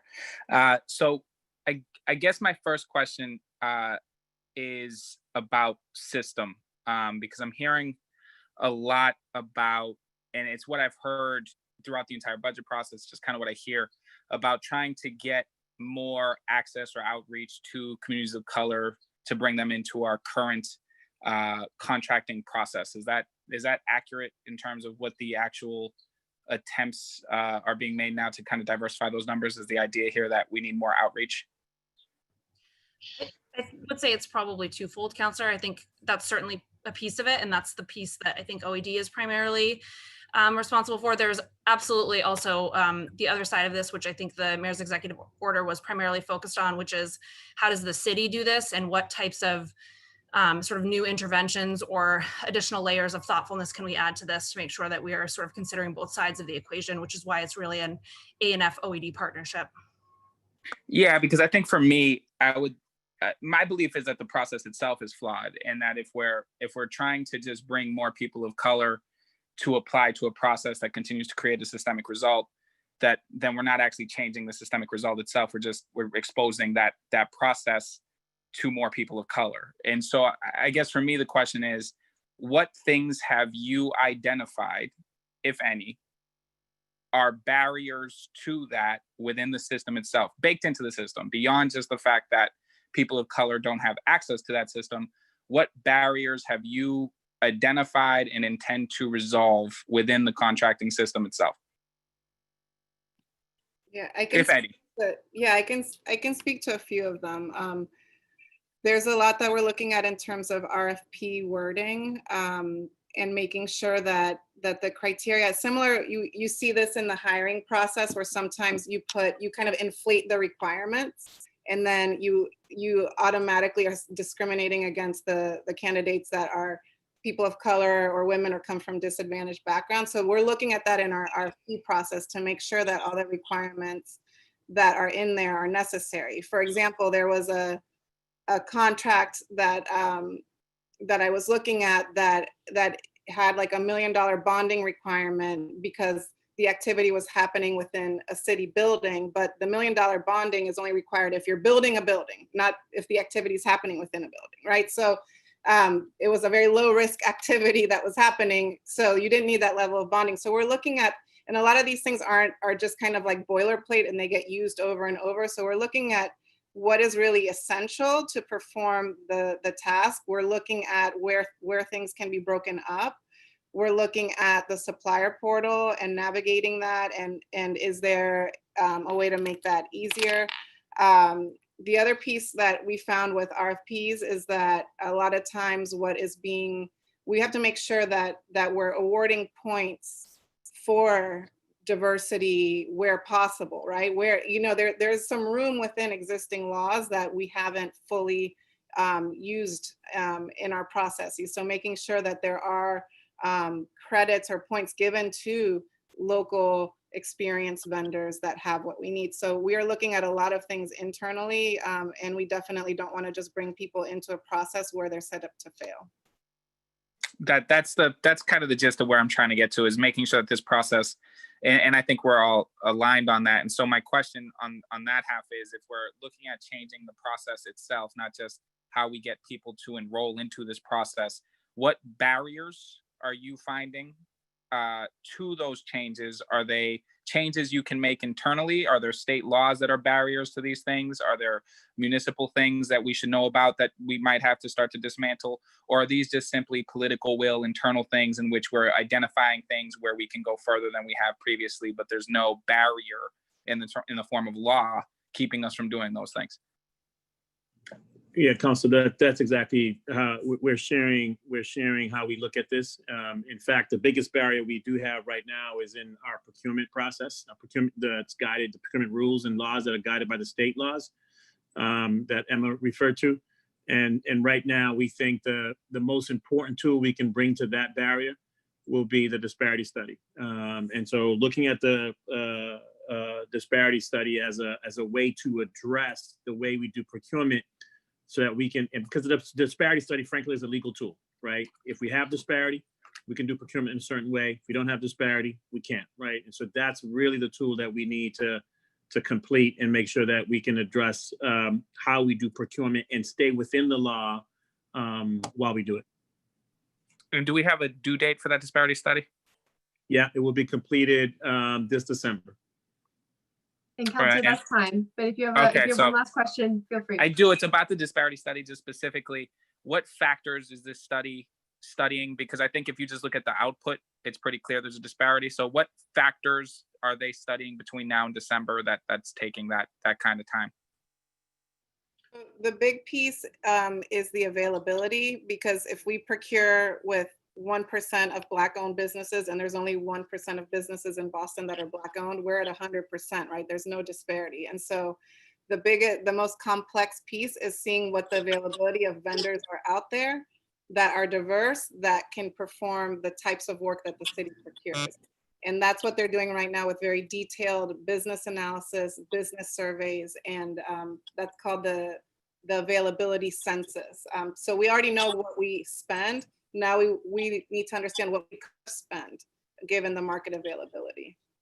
Thank you. Appreciate those thoughtful answers. Thank you, everybody. Thank you, Counselor. Next up is Counselor Matt O'Malley. Thank you, Madam Chair. I'm going to keep my remarks brief. I'm having some technical difficulties, but more importantly, I really want to hear from the next panel who waited patiently, and I know have been leaders in this conversation. First and foremost, thanks to you, Madam Chair, and the Council President for calling this hearing. It's a great use of the Post-Audit and Oversight Committee. Obviously, what gets measured gets managed, so this is a great opportunity to check in, and I know this is the first of series of these as it relates to equity purchasing and so many other issues. So I'm grateful to be with all of you. Thank you, Selena, John, and Emma for spending some time with us this afternoon. Obviously, there's some really positive trends to see that you've all highlighted, which is great. I don't want that to get lost, but I think we all agree there's a heck of a lot more work we all need to do. But this is, but I did want to just remark on that, on all of your great works, particularly Selena and John, your great work in this space. That's all for now. Obviously, I got the slide deck and we'll be going over it in more detail and may have some more offline questions, which I'll follow up, but really wanted to thank the advocates as well, particularly Sagun and Senator Wilkerson and Priscilla and so many others who we will hear from shortly. So I look forward to hearing their testimony. Thank you, Madam Chair. Thank you, Counselor. And last in this round is Counselor Lydia Edwards. Hi, can you hear me? I've had issues. Yes. Thank you. Okay. So just wanted to, I know it's I between think me and Chief the Barrows, panelists. your computer is causing a little bit of feedback. Okay, perfect. Thank you. Thank Go you. ahead, Counselor. And thank you very much. So I just wanted to echo some of the questions from my colleagues. Actually, just really one big question, because it seems like the bottleneck is around the certification. And I'm just trying to make sure I understand how you are casting the widest net possible to line people up to get them to get certified. And that is where it seems like, did I characterize the issue at hand? It's the certification or enough certified MB, WBE businesses? Because I'm curious, have you partnered, for example, with the Secretary of State, so that any new LLC that is formed, a corporation, or any new business that has to be held in Boston, right? So have you looked at the addresses on an annual basis of all those new businesses? They have to put their, registered agents, they put where they physically are. Have you partnered with them to just do a massive sweep every year to talk about certification? Talk about MBW, all of those different things. Does that go out on a yearly basis? I know with DBAs, our clerk's office does DBAs on a regular basis. So for any business that files a DBA in our clerk's office, do you currently then on a monthly or annual basis send them information? Hi, welcome to the city of Boston. We're so happy you're going to do business here. For those of you who qualify, this is what certification looks like. This is some information, and this will help. Do you do either of those things right now? So what we're looking at, we have the partnership with the state certification office, which has helped us really understand a little bit more about who we're doing business with. The other piece that gets at what you're saying that I think might be a more precise tool is that everyone that signs up through the supplier portal, so that's everyone that is interested in doing business with the city, and now every procurement is electronic for the most part, except for construction, and so they have to go through the supplier portal. There's an interface there where you can select if you are minority owned or women owned. So now we're mining that data because the way that it's presented, it's not something you have to select, and it's not very clear what you're selecting. And so we know that there's some false positives in there, but that is actually what we think is our strongest pool, is people that have gone through and said. And then our second strongest pool are people that that departments know. We do business with them. We know who the ownership is. They're not certified, and helping those folks become certified and reaching out to them. So those are the two pools we're looking at, but we're open to new ideas. And I know the clerk's office we've thought of as well. But the Secretary of State's office, I think, is another great place to look for folks. I understand honestly. I understand honestly that the issue is that the certification and the pools might be at one aspect of it, but I do think that it's worth partnering, because assuming people know enough to approach the city of Boston, feel confident enough to approach the city of Boston saying interested in your business is one thing. And for a lot of businesses, there's a lot of preset notions of who even should be working with the city. So I have, folks who have really small micro businesses, they wouldn't even think to get into that portal. So I think you're still starting too high in terms and too narrow in the net that you're casting. I do think partnering with the Secretary of State, again, in order to have a business, unless you're a sole proprietor by yourself, you have to file with the Secretary of State. It's electronically filed. And so if there's a way to partnership, either so that they direct them towards your portal for those interested in the city of Boston, for all those with a Boston address, or if you are willing to, on an annual basis, because I understand what legwork it would be if you did it every month. Businesses can be born every single day, but on an annual basis, sent out to those with Boston's addresses, an information packet of how to do business, best practices. I can tell you honestly, even small businesses sometimes have no idea how to orient and move around City Hall. So, I mean, a welcome packet that also included this, I think would be a huge push towards making the city of Boston, especially the way city government operates, more welcoming to a lot of people. It's really frustrating for folks because they feel it's still who you know or how you can navigate or who can get you in through. And so I would just really suggest that if there are, in order to exist as a business, any business that exists in Boston, we should know and have a touch with. And there's one place where they all got to go. Time, Counselor. All right. Thank you. All right. Thank you. Sorry, I'm moving everyone because there are some I time appreciate constraints for the panel. So I want to try to get to the panel by 5 p.m. sharp because some folks have to go. So did anyone want to respond to Counselor Edwards' last comment? And then we will actually go to Counselor Sabi George, who is back and now back to her part in the queue.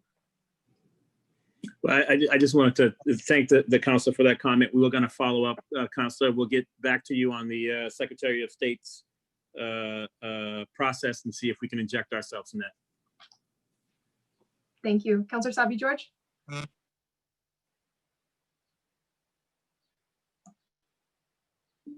Sorry about that. No, I had to jump off. I'm tuning back in, so I'm just listening. I don't have any questions at this point. Thank you. Okay, thank you very much.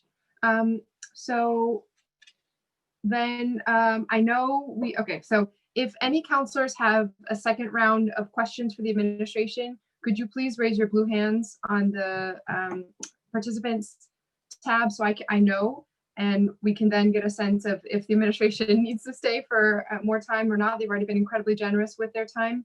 But for now, I'm going to take the liberty. Okay, so I see Council President Janey has something, but I want to make sure we get at least a statement in from Shagun because he has a time constraint and will need to run. Yeah, I don't want to take time for questions. I would like some follow-up on the disparity study.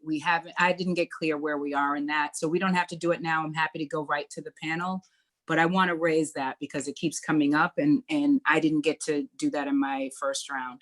We can go straight in, Madam Chair. Thank you. Okay, thank you, Madam President.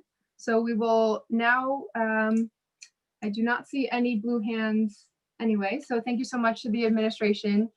We're grateful and we will follow up for sure.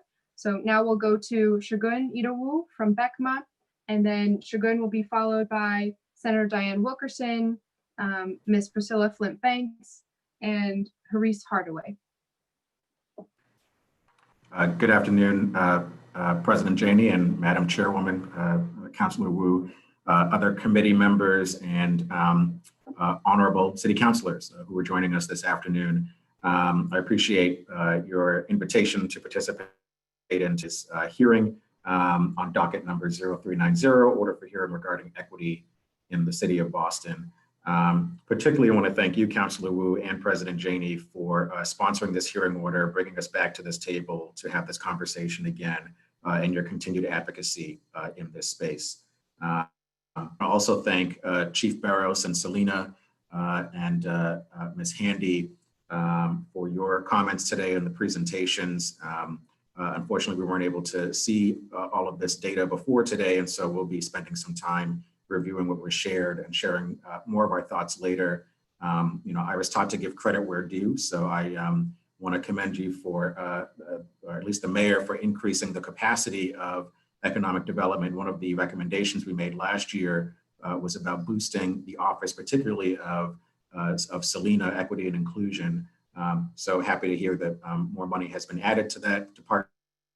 We'll hope that that capacity leads to progress in this area. Also want to congratulate the city for getting to whole numbers when it comes to contracting with minority businesses.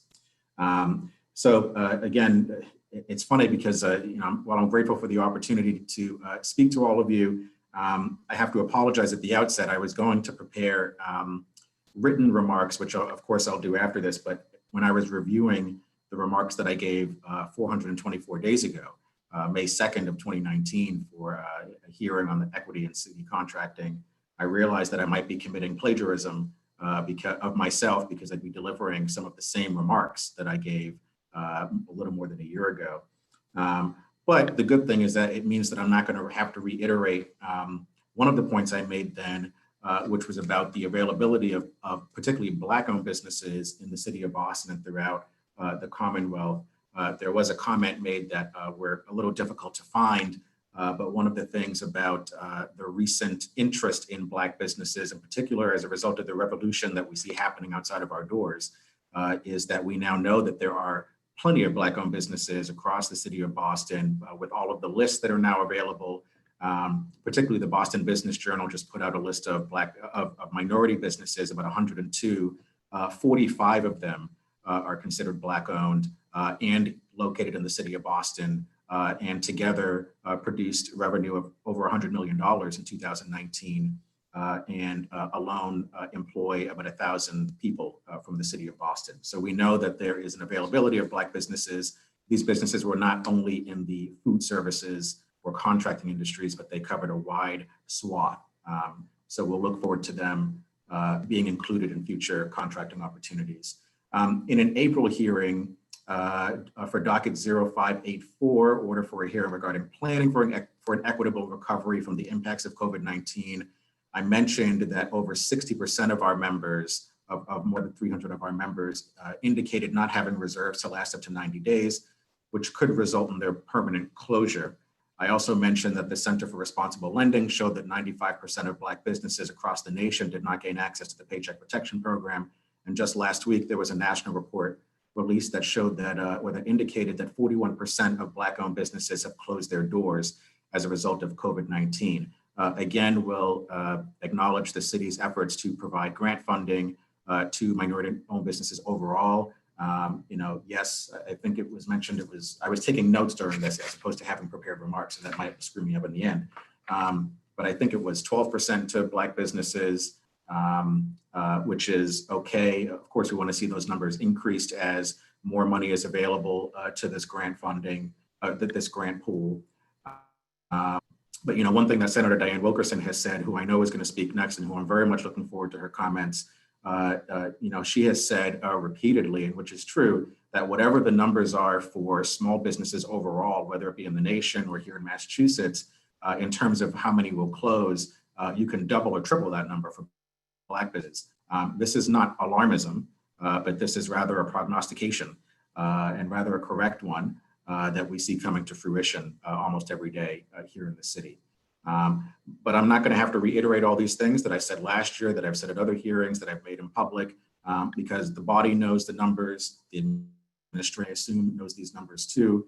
And so while these figures represent the scale of the problem on the national level, we cannot afford to replicate them on the local level. And so a couple of recommendations that we have, which I will warn in advance are not new, but rather recommendations that we would love to see implemented, find a commitment to making them happen. So one is in the area of reporting. I mentioned this on May 2nd, 2019, mentioned it in a meeting with the mayor on recommendations that the administration should take. I mentioned it again today, that the Office of Economic Development must abide by existing legislation, which was mentioned earlier from 2017, report on their numbers on a quarterly basis. It should not take the council prodding to receive this information, nor should it take the public needing to file requests in order to receive what is public information.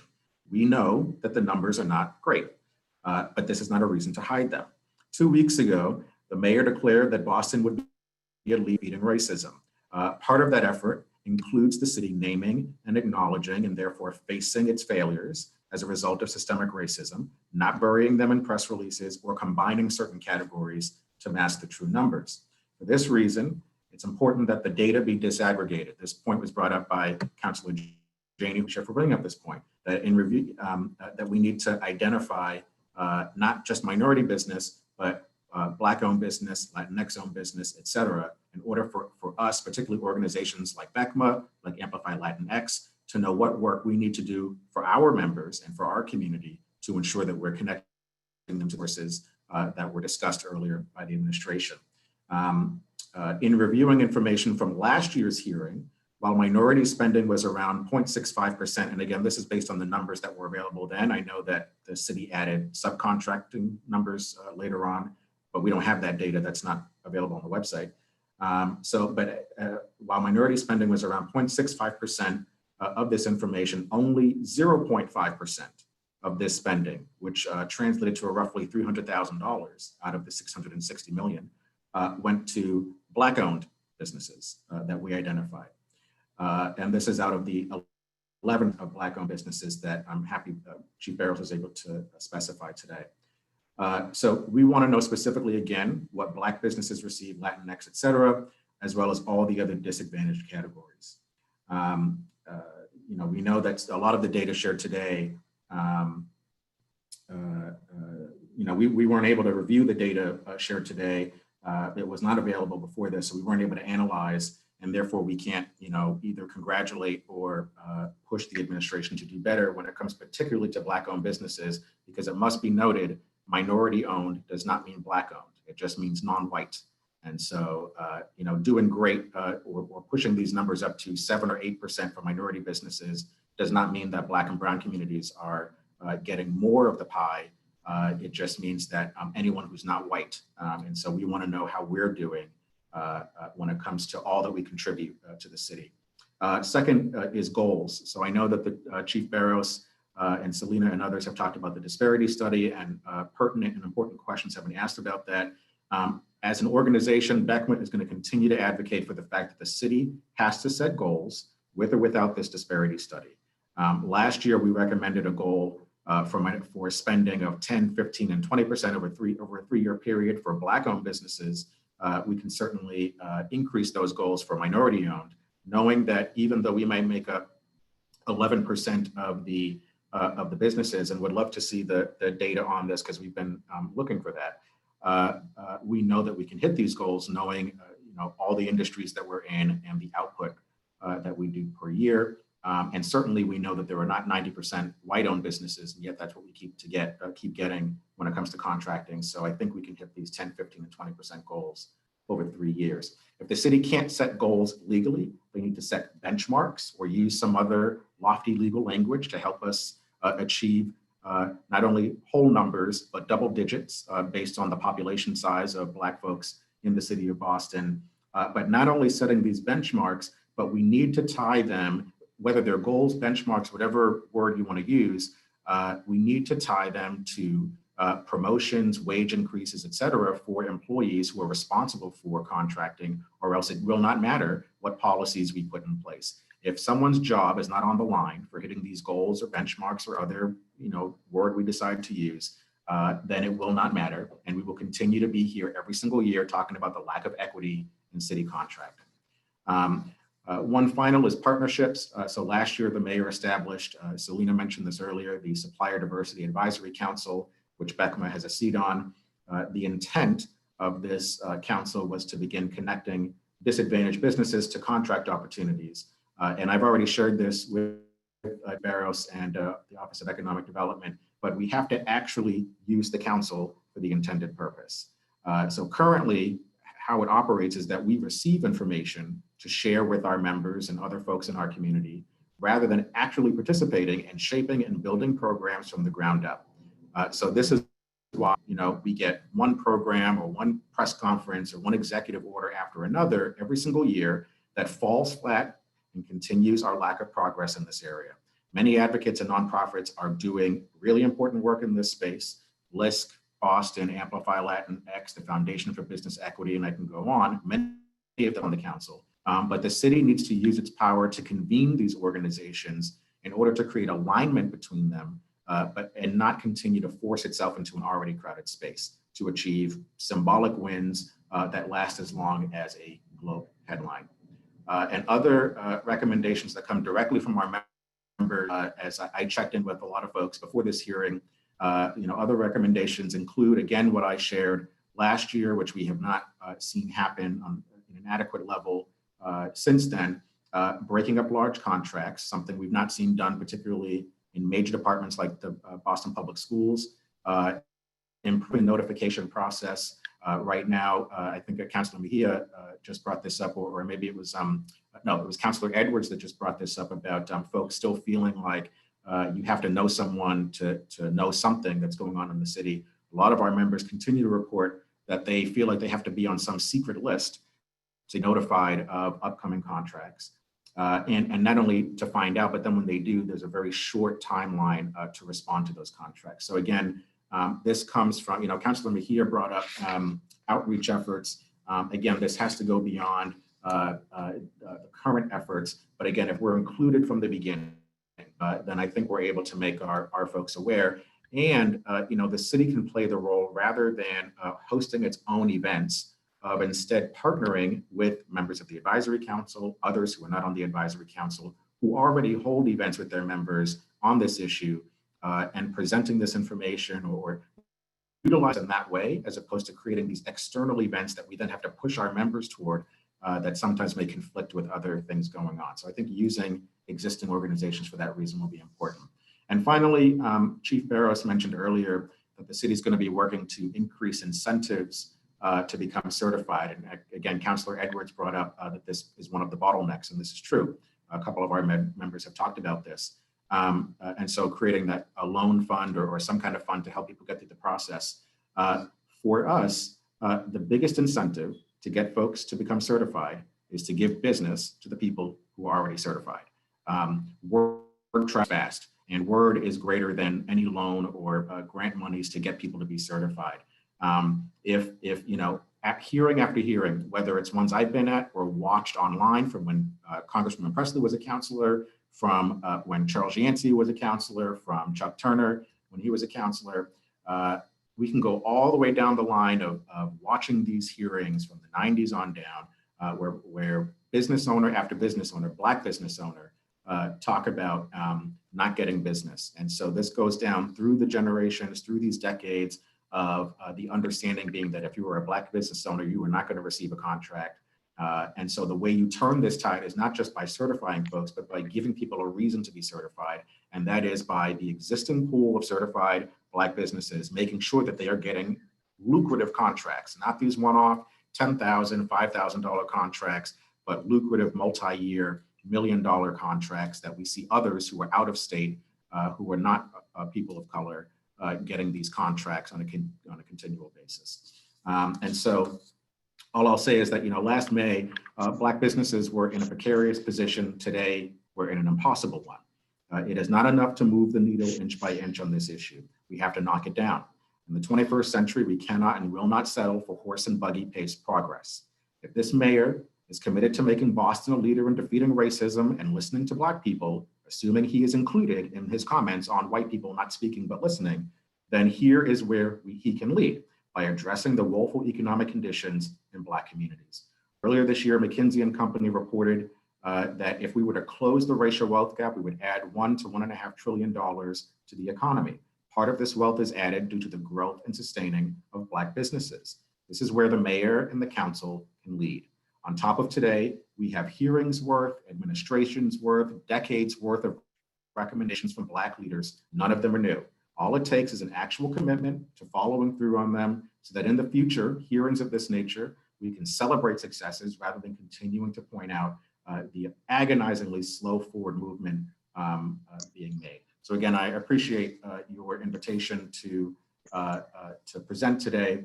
And all I'll say is that, we look forward to understanding what is behind some of the increase in these percentages so that we don't confuse motion with actual progress and understand what's working so we know how to sustain it on a continual basis. So thank you all very much. Thank you very much. Next, we'll go to Senator Diane Wilkerson. I'm going to warn everybody right now. I have my grandma T-shirt, my grandma Disney T-shirt on today. This is my house meeting attire. Good afternoon, Council. Can you hear me? Yes, we can hear you. Wonderful. I want to start by saying thank you to you and to the Council President for your steadfast focus on this issue, which I would, and all of the other councilors that are on the line today, I'm actually excited that I get to go after Sagan, because I knew that he was going to lay out facts that were so important. But here's where it is for me. I think it's also important that he was, in all of the testimony, the first one to mention directly and discuss the issue of race and the implication that it has on this entire process, probably more than any other that we discussed. So I can hear something in the background. Let me say this. Council President Janey, in her initial remarks, said something. I wrote it down so that I would not forget. She said that the city of Boston, if we are serious about delivering any of what the mayor said 3 weeks ago, must radically change, shake things up in the city of Boston and move in a different and a bold way. I could not agree with her more. So I'm going to use my time just to talk about very specific experience, because I think it says everything about where we are. In the month of April, I think Sagan talked about that. I was also participating in that city council hearing to talk about what's next and what's going to happen with this city that was dealing with a pandemic that 6 months ago none of us could have anticipated. We knew then that the state of the economy and the health of our community of people of color. And when we talk about that, we always want to be clear that we're talking about Black and Latino people. Why? Because we make up like the majority of this population when we talk about people of color. It just so happens, ironically, that we also happen to be, now we know, 63% of the total population of communities of people impacted by the COVID-19 virus. Those things are so inextricably connected. And if we are going to have a conversation about the economy, we have to acknowledge that piece. So I want to start there. I got involved in April with a whole group, a coalition of different organizations, nonprofits, individuals who were concerned that given the city of Boston's history on bungling it when it comes to dealing with race, that we needed to be clear at the outset that there had to be an advocacy around what's going to happen as we were embarking on what the unknown territory called coronavirus to not only our residents, but also to our businesses. What was going to happen with Black and Latino businesses who, as Sagan said, we started off this process in March, knowing that we were circling the drain with them, that they were doing business at less than 1%. And so this coalition, the Black Boston COVID-19 Coalition, got together and in April of this year sent a letter in the first week that we gathered to the governor of the Commonwealth and to the mayor of the city of Boston, asking for, among other things, a plan, an idea on what and how we were going to make sure that our businesses didn't shutter forever in this new environment. What kind of spending we were going to undertake, what was the plan to make sure that Black and Latino businesses got their fair share of opportunity in that spending. And to both, as I said, to both the governor and to the mayor. So I'm fast forwarded to today on June 29th. I am, as Sagan said, delighted to see the report. But the fact that we've never received an official answer from the city to that request says everything about what is wrong with how we operate. That we as citizens have to plead and beg and cajole and sometimes threaten, and then finally just give up and go around the other way. So, we ended up getting the little bit of information that we had from the city councilors. no understanding of why that information was not made available to us as residents of the city. Not just because we're entitled to it, but because, as Sagun said, we also have some level of expertise being on the ground and working with BG, and who stays on top of the Boston Employment Commission and the Nonprofit Directors Network, who the Black Directors Network, and specifically working with the folks who dealing with the food and the food deserts and the food gaps that we're dealing with. So all of that is at play. And the fact that we could not get a response to that question, those questions, says it all. So I'm gonna I'll go to the next point. And this is really for the counselors that voted voted yes. I would say voted yes last week. And yet, what did we vote yes to? Because we are in a pandemic still. We are in a pandemic on racism very much still. And with all of the discussion by many of you, in fact, about what we need to do as a city of Boston, the people like me who are on the ground, we recognize clearly that a lot of the hope that we had about what the mayor said 3 weeks ago and what we know has to happen for a real dismantling of systemic racism process, those hopes were dashed last week to the extent that we were told would have been nice to be able to do it, but we're going to have to put that on hold for right now. So when you freeze the budgets on it, then you, in large respects, have frozen the conversation and the opportunity for advancement. And so here's what I would say. If you think about this as a city, we spend so much time talking about the 1.8% or the 2% or the 5%. The reality is that none of you can be satisfied with the fact that average 95 to 98% of all of the money that you spend, that you approve, that you sign off on, that the city spends, goes to white businesses in a city that's 55% people of color. And to me, that's really what it boils down to. This is not about certification. It's not about technical assistance. Of course, there are businesses that need help trying to get in the door. But the reality is that we figured out as a city how to give 99% of the business to people who don't have to get certified. So to me says that you could figure it out for the folk of color if that was the focus and attention. The bottleneck is right in that building.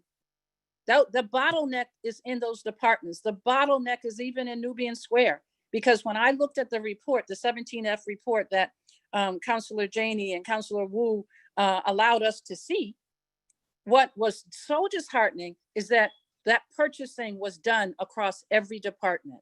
I saw public works, I saw parks, I saw the school department, I saw the police department, I saw the fire department. And so nowhere in our city process is there somebody sitting in that room saying, wait a minute, how can this be? How can it be that we have a city that looks like this, but a purchasing process where all of our money goes that looks so different? And you guys, to me, that's the bottom line. The reason we fight for Black businesses to get business from the city is because they hire Black people. The reason we fight for Latino businesses to get business from the city in which they live, the government in which they live, the government that collects their money, that spends our money, is because we know for a fact that they hire Latino businesses. So here we sit, drive down Blue Hill Avenue, drive down Warren Street, drive down Washington Street, and you begin to see what we know is going to be devastation, because a lot of those businesses are not open yet, and they're not going to open. They're not going to open. And there's a whole host of reasons why, but much of that is that they never had the opportunity when they were open that others do to access. I've said so many times that we're putting much too much stock in the value and import of a disparity study.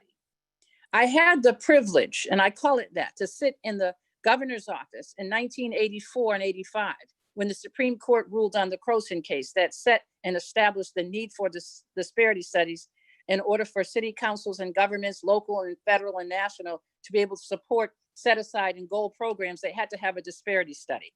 I sat in the Parkman House in 2003.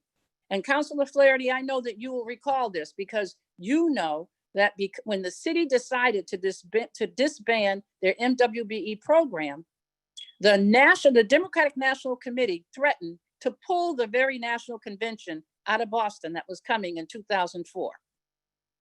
I'm listening in now, and I'm watching what's happening. I have been very clear. I will tell you, I sat in the State House, sat in the Parkman House.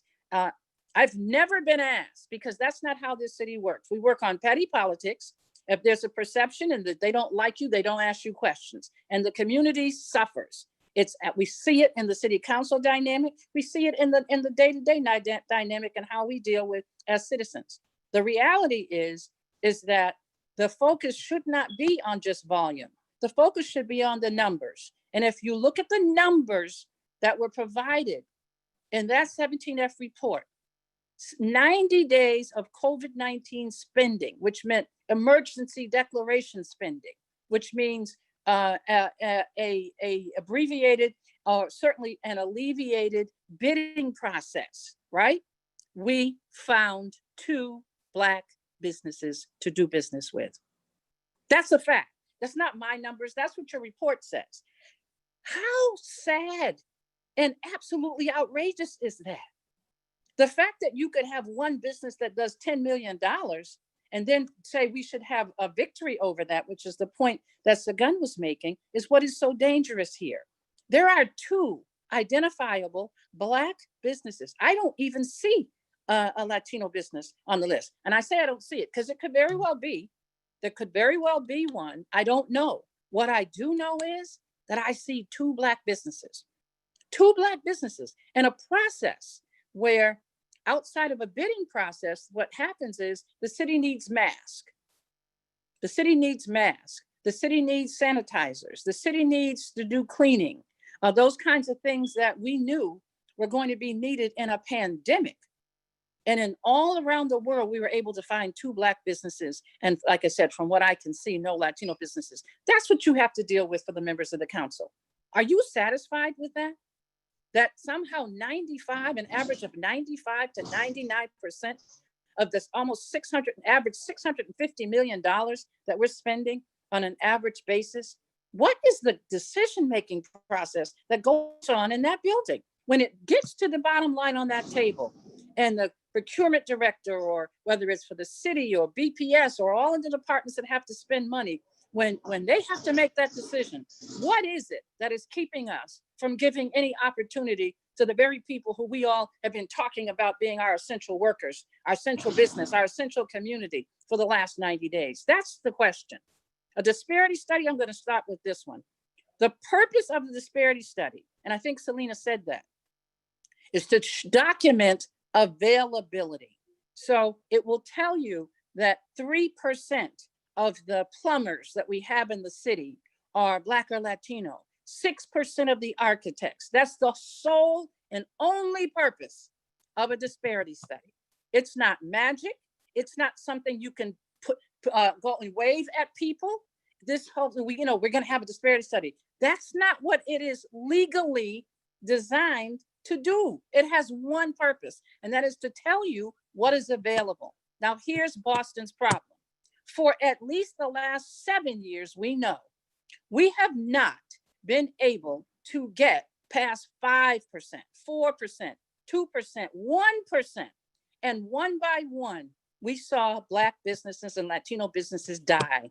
We have less contractors today than we had 10 years ago. We have less architectural firms than we had 10 years ago. We have less plumbers, less electricians, less PR firms, all of it, less media firms. So if you're counting today and you use that number to freeze what is available, that means the goal will be 1% of plumbers, 2%. So be careful about what you wish for, because this disparity study is not a panacea.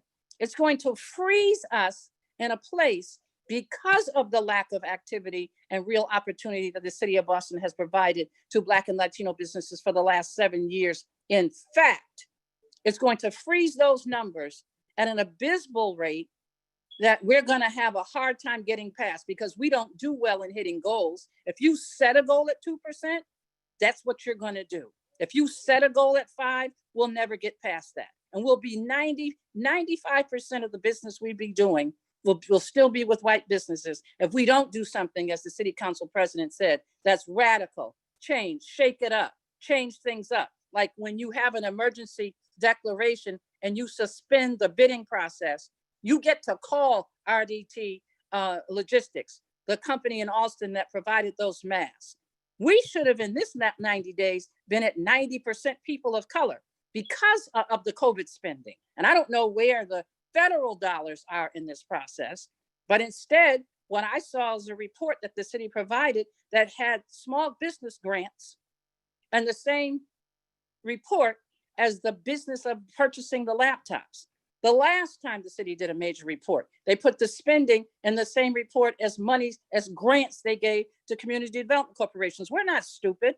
We ask how much dollars you spent contracting, doing business with Black and Latino people, not grant making, not the fund money, not the money you give away to nonprofits, but doing business and contracting with people who hire people who can be at work in our community. We're now poised for 80% of the evictions in this city that are going to start popping off at the end of July and into August are going to come from communities of color.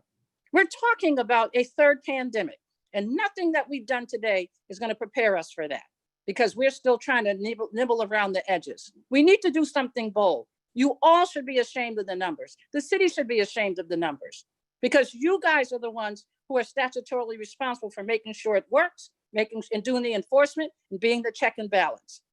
But in the process, in an environment where you had an opportunity to do something without the bidding process, to call up, we still couldn't get past 5 or 6%.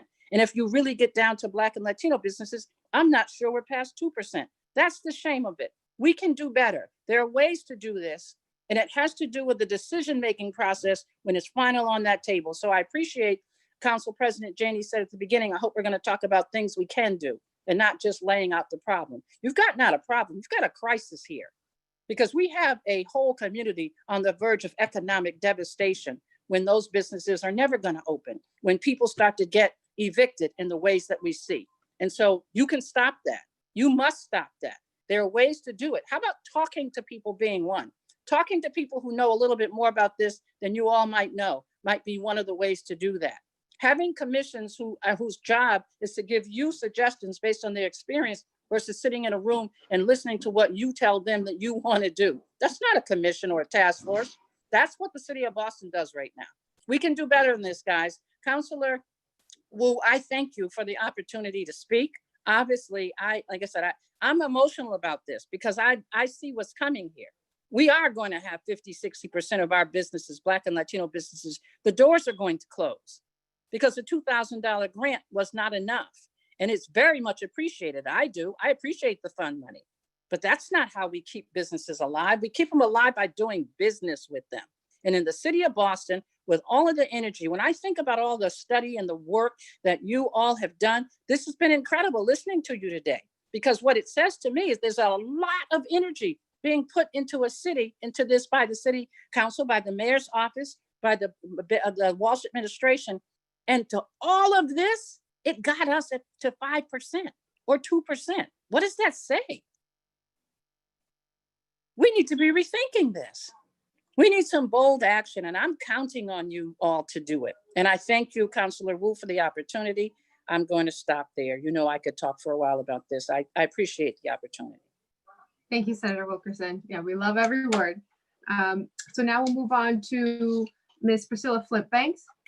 And then, okay, I see Haris is back. So Haris will be after that. And then Brother Lowe. So Ms. Flint Banks. Hello, everybody. Thank you, Councilor Wu and Councilor Janey, for inviting me to testify. As you all know, most of the people on this call know that we as the Black Economic Justice Institute, we have been fighting for years around the Boston Resident Job Policy, procurement. It's, you know, it's really sad that what the numbers are. It really is. I mean, it really doesn't make any sense. And I really believe that we need to work together. The city council need to work with the community activists and the people that are out on the streets every day. We know what's going on. Since this pandemic, the Black Economic Justice Institute, along with the Black Boston COVID-19 Coalition, has been able to give out over $50,000 worth of gift cards and laundromat cards and masks to our community. We are suffering, and we've been suffering. We were suffering before the pandemic. We've been suffering for years. And sometimes when we come and we talk to city officials, we get a lot of talk and no action. And that's what we need now. We need action. I heard Selena talk about, the outreach. You all's outreach is horrible. I'm sorry. And then to mention about radio stations, I have came to you all and talked to you all about doing work or advertising or sponsoring our radio show so that we can get more people involved.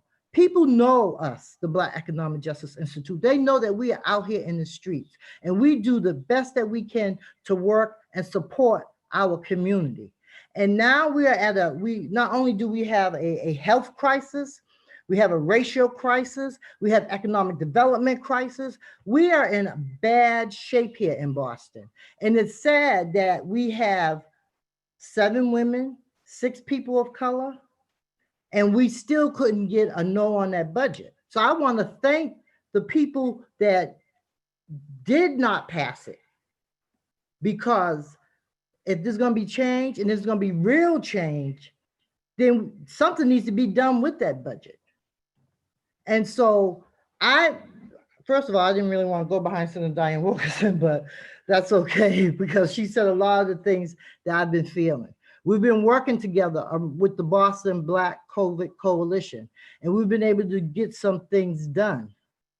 And we're going to continue to fight. We're going to continue to do this work until things change in the city. So that's what I want to say. And we will be reaching out to have a meeting with John and Selena, especially around the BIJP, because there's really clearly issues with that. And so as a community activist, as a Black woman born and raised in Roxbury, I'm tired. I'm sick and tired of all of this. And I'm angry. I'm frustrated.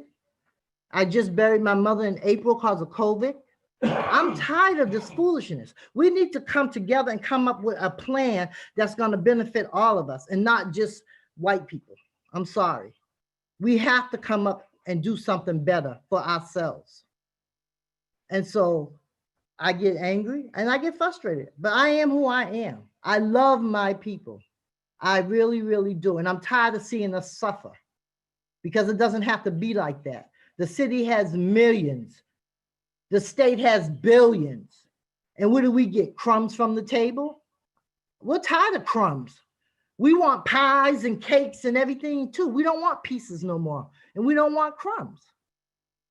And so I'm just, I'm glad you all asked me. You may not ask me back, but that's okay. But I have to speak from my heart because this is real. This is real. We ride up and down the streets and we see our people and they are hurting. They are hurting. You want to make it mandatory to have masks, but where the masks coming from if people don't have the money to get the masks? You all been around for a long time. You all ain't new to Roxbury, Dorchester, Mattapan, Hyde Park. Well, you're not new to this. You all know what's going on. We need to make change, and we need to make change now, because what's going to happen when this COVID is over? We're going to be on another Zoom call talking about the same old thing. So that's all I have to say right now. And I really appreciate you all. I appreciate all the work that you all do. But like I said, I'm not happy with the budget because you all can control that. You all could have went back to the mayor and said, no, we don't want, let's try. I ran the payroll for the city of Boston for over 20 years. And there's no way that people are going to lose their job if the budget does not get passed, because the money just don't disappear. The money's still there. So, there's a whole bunch of stuff that's going on that is not right, and it needs to stop. Thank you, Ms. Flint-Banks. And next up is Haris Hardaway.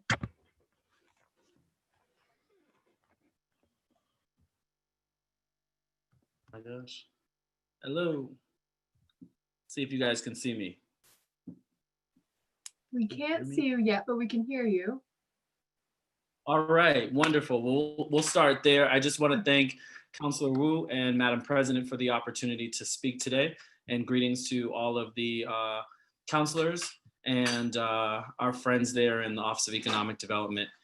We really are here to talk about the businesses from Nubian Square, Roxbury Main Streets, and their access to contracts with the city.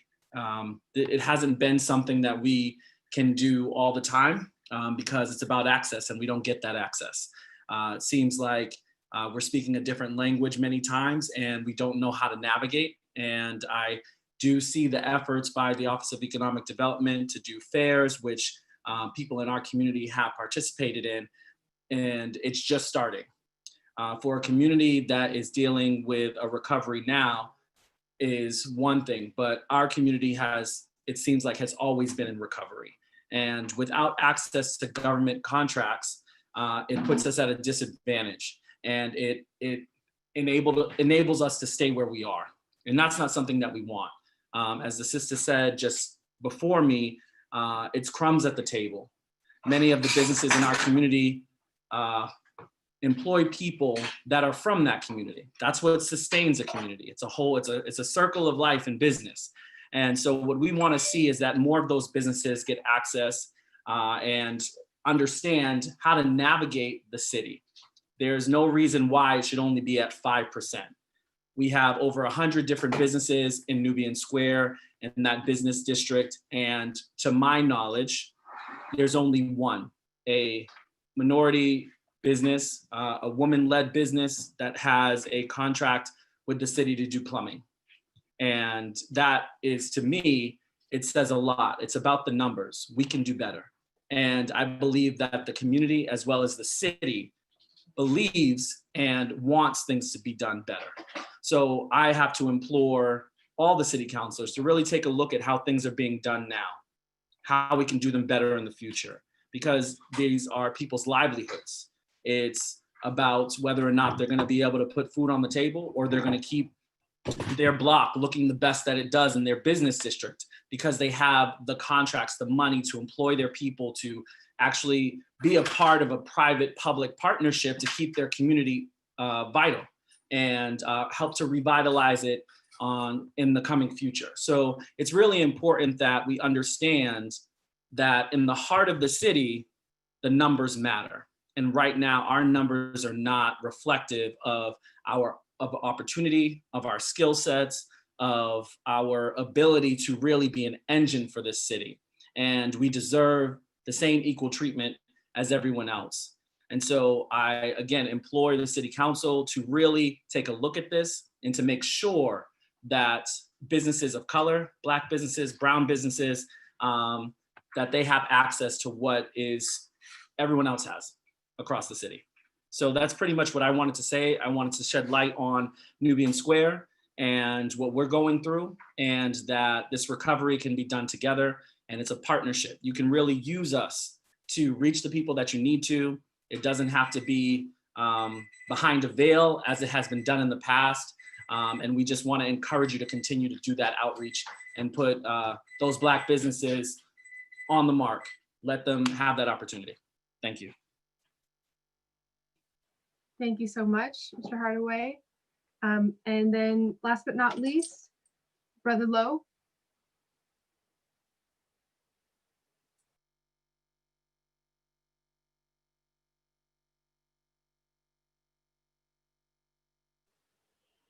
Brother Lowe was the sole person that was signed up in the waiting room. So I'm not sure if he was, maybe he wasn't intending to testify.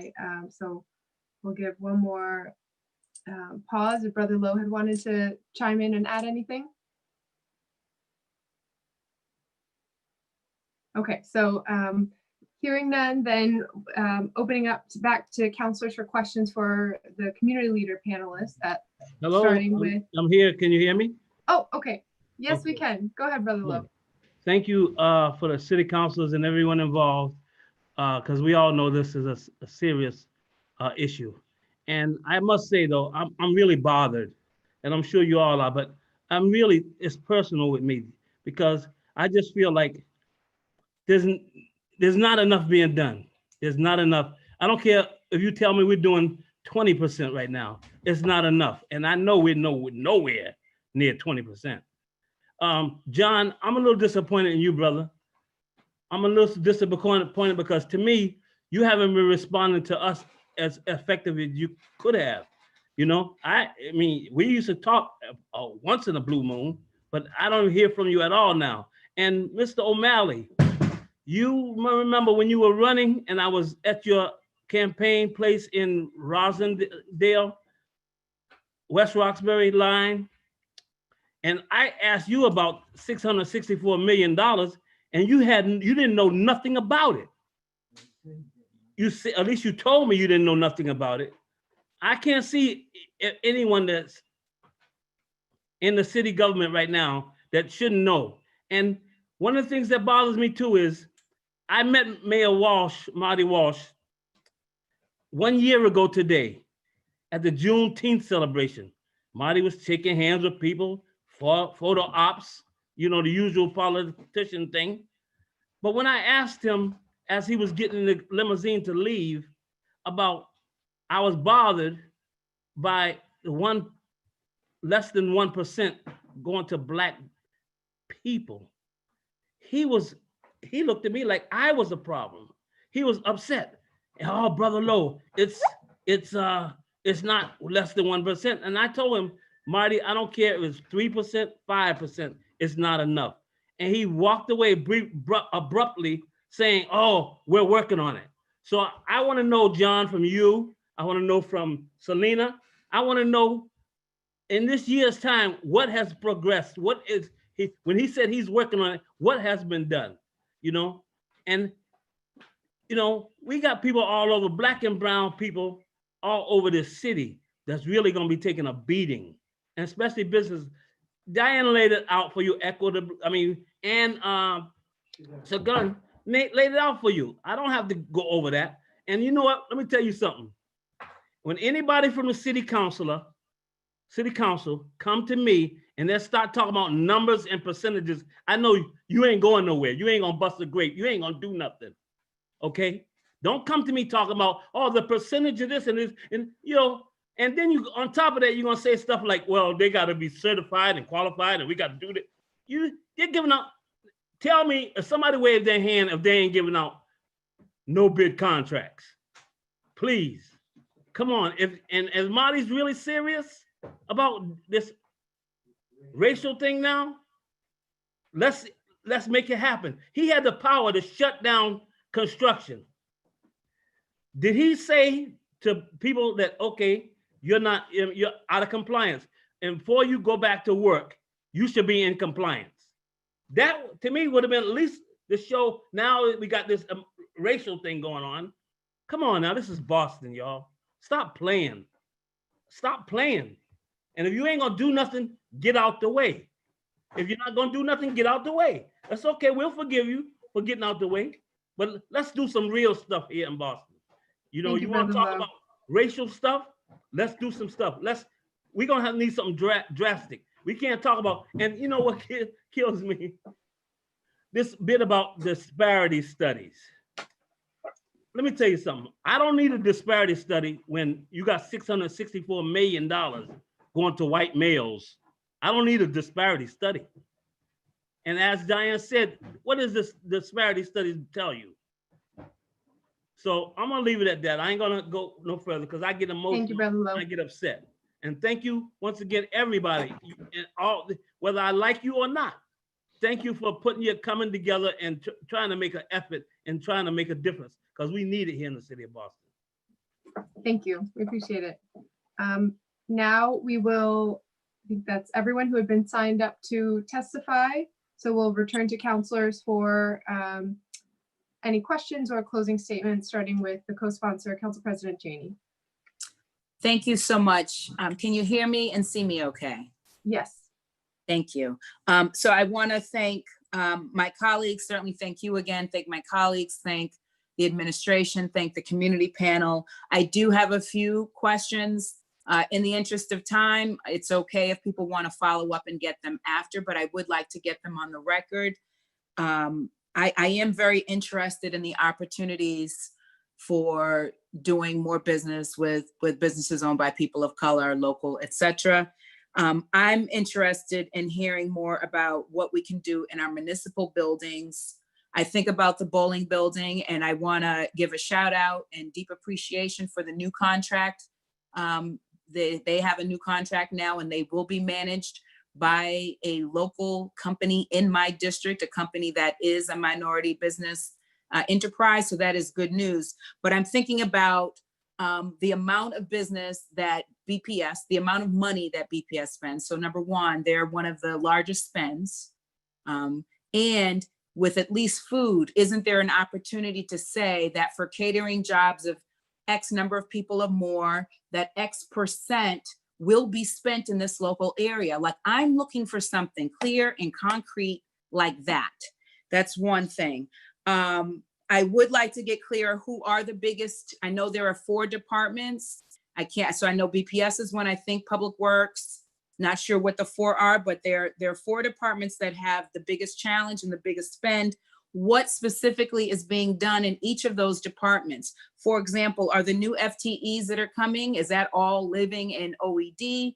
How are we making sure that those 4 departments that spend the most and who have not done the best job in this area are doing a better job? I would like to understand which contracts. So year after year, people have raised issues around some of our contracts are much too big.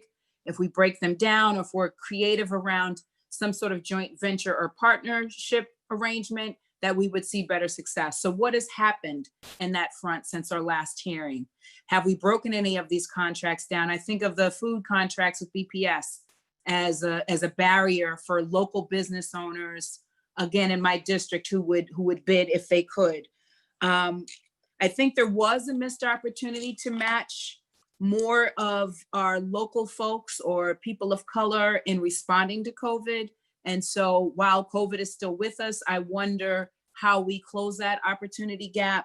For example, you heard in the community testimony, there are many folks who are making masks, Afrocentric masks. Is there an opportunity for, if we're supplying masks in our schools, hopefully we'll have schools open this fall. If we are we providing masks? If so, is there an opportunity to get those masks by local vendors who are making them? I share the concerns around the disparity study. I guess I understand why the city feels like it has to do one, but it's been an awful long time. It's been something I've been hearing since I've been on the council, and it's now 2.5 years. And for me, I see the disparity study whenever I walk through my district, because there are so many disparities. And so I would like a clear understanding of when that window will close, when we'll have it, what we can do in terms of moving forward. If someone could also just speak to the role of the new office. Lots of us are excited about welcoming Carolyn Crockett back to the city. What role will she play, or her office play, in ensuring that these numbers are improving? So that's my big dump on questions. Again, I know it's late in the hour, so if any can be answered here, that's great. If not, I look forward to the follow-up. Thank you again, Madam Chair, for your leadership, for your partnership, and many thanks to the administration and the community panel. Thank you, Madam President. Next up for closing statements is Councillor Kenzie Bach.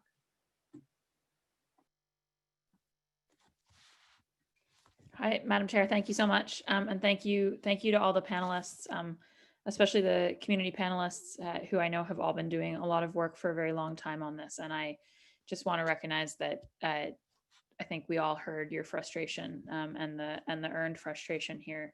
And I want to echo the president's question specifically around schools, and because I do think the emergency spending around BPS is going to be a place to maybe seize that opportunity in the coming fall. But I also just want to ask, and this is again a follow-up from OED, but it seems like even without having the disparity study done in terms of who's available in the market right now, we could get for the council a little bit more of a sense of the big categories of our spending where we know that we don't have minority business participation. I've been thinking ever since we had the school building hearing in the winter about the fact that like every year we've got these contracts to put windows into our schools, put boilers in, to put, and like it's a continuous stream that is going to last forever. And it seems to me like seeding support for businesses in some of those big spending categories for us is something that we should be able to do. And that's a little bit separate from the incentive, like in the bidding process, which I understand is maybe legally dependent on the disparity study. I feel like we need to accelerate what we're doing here, especially in the capital money space, because I think we're going to be in a space for a few years where capital money and so construction projects and stuff are one of the main places that we've got money to spend. And as so many people today have mentioned, we're really facing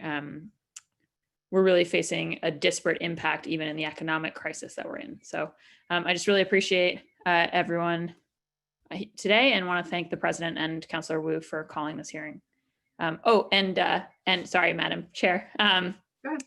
Just also that I'd be really interested in, I know that Councilor Edwards has done a lot of work around co-ops and workers co-ops for immigrants. And I wonder about the city's TA and support for workers co-ops as a potential place to really move the needle in terms of minority participation in our contracting as well. So be interested in that going forward. Thank you so much. Sorry.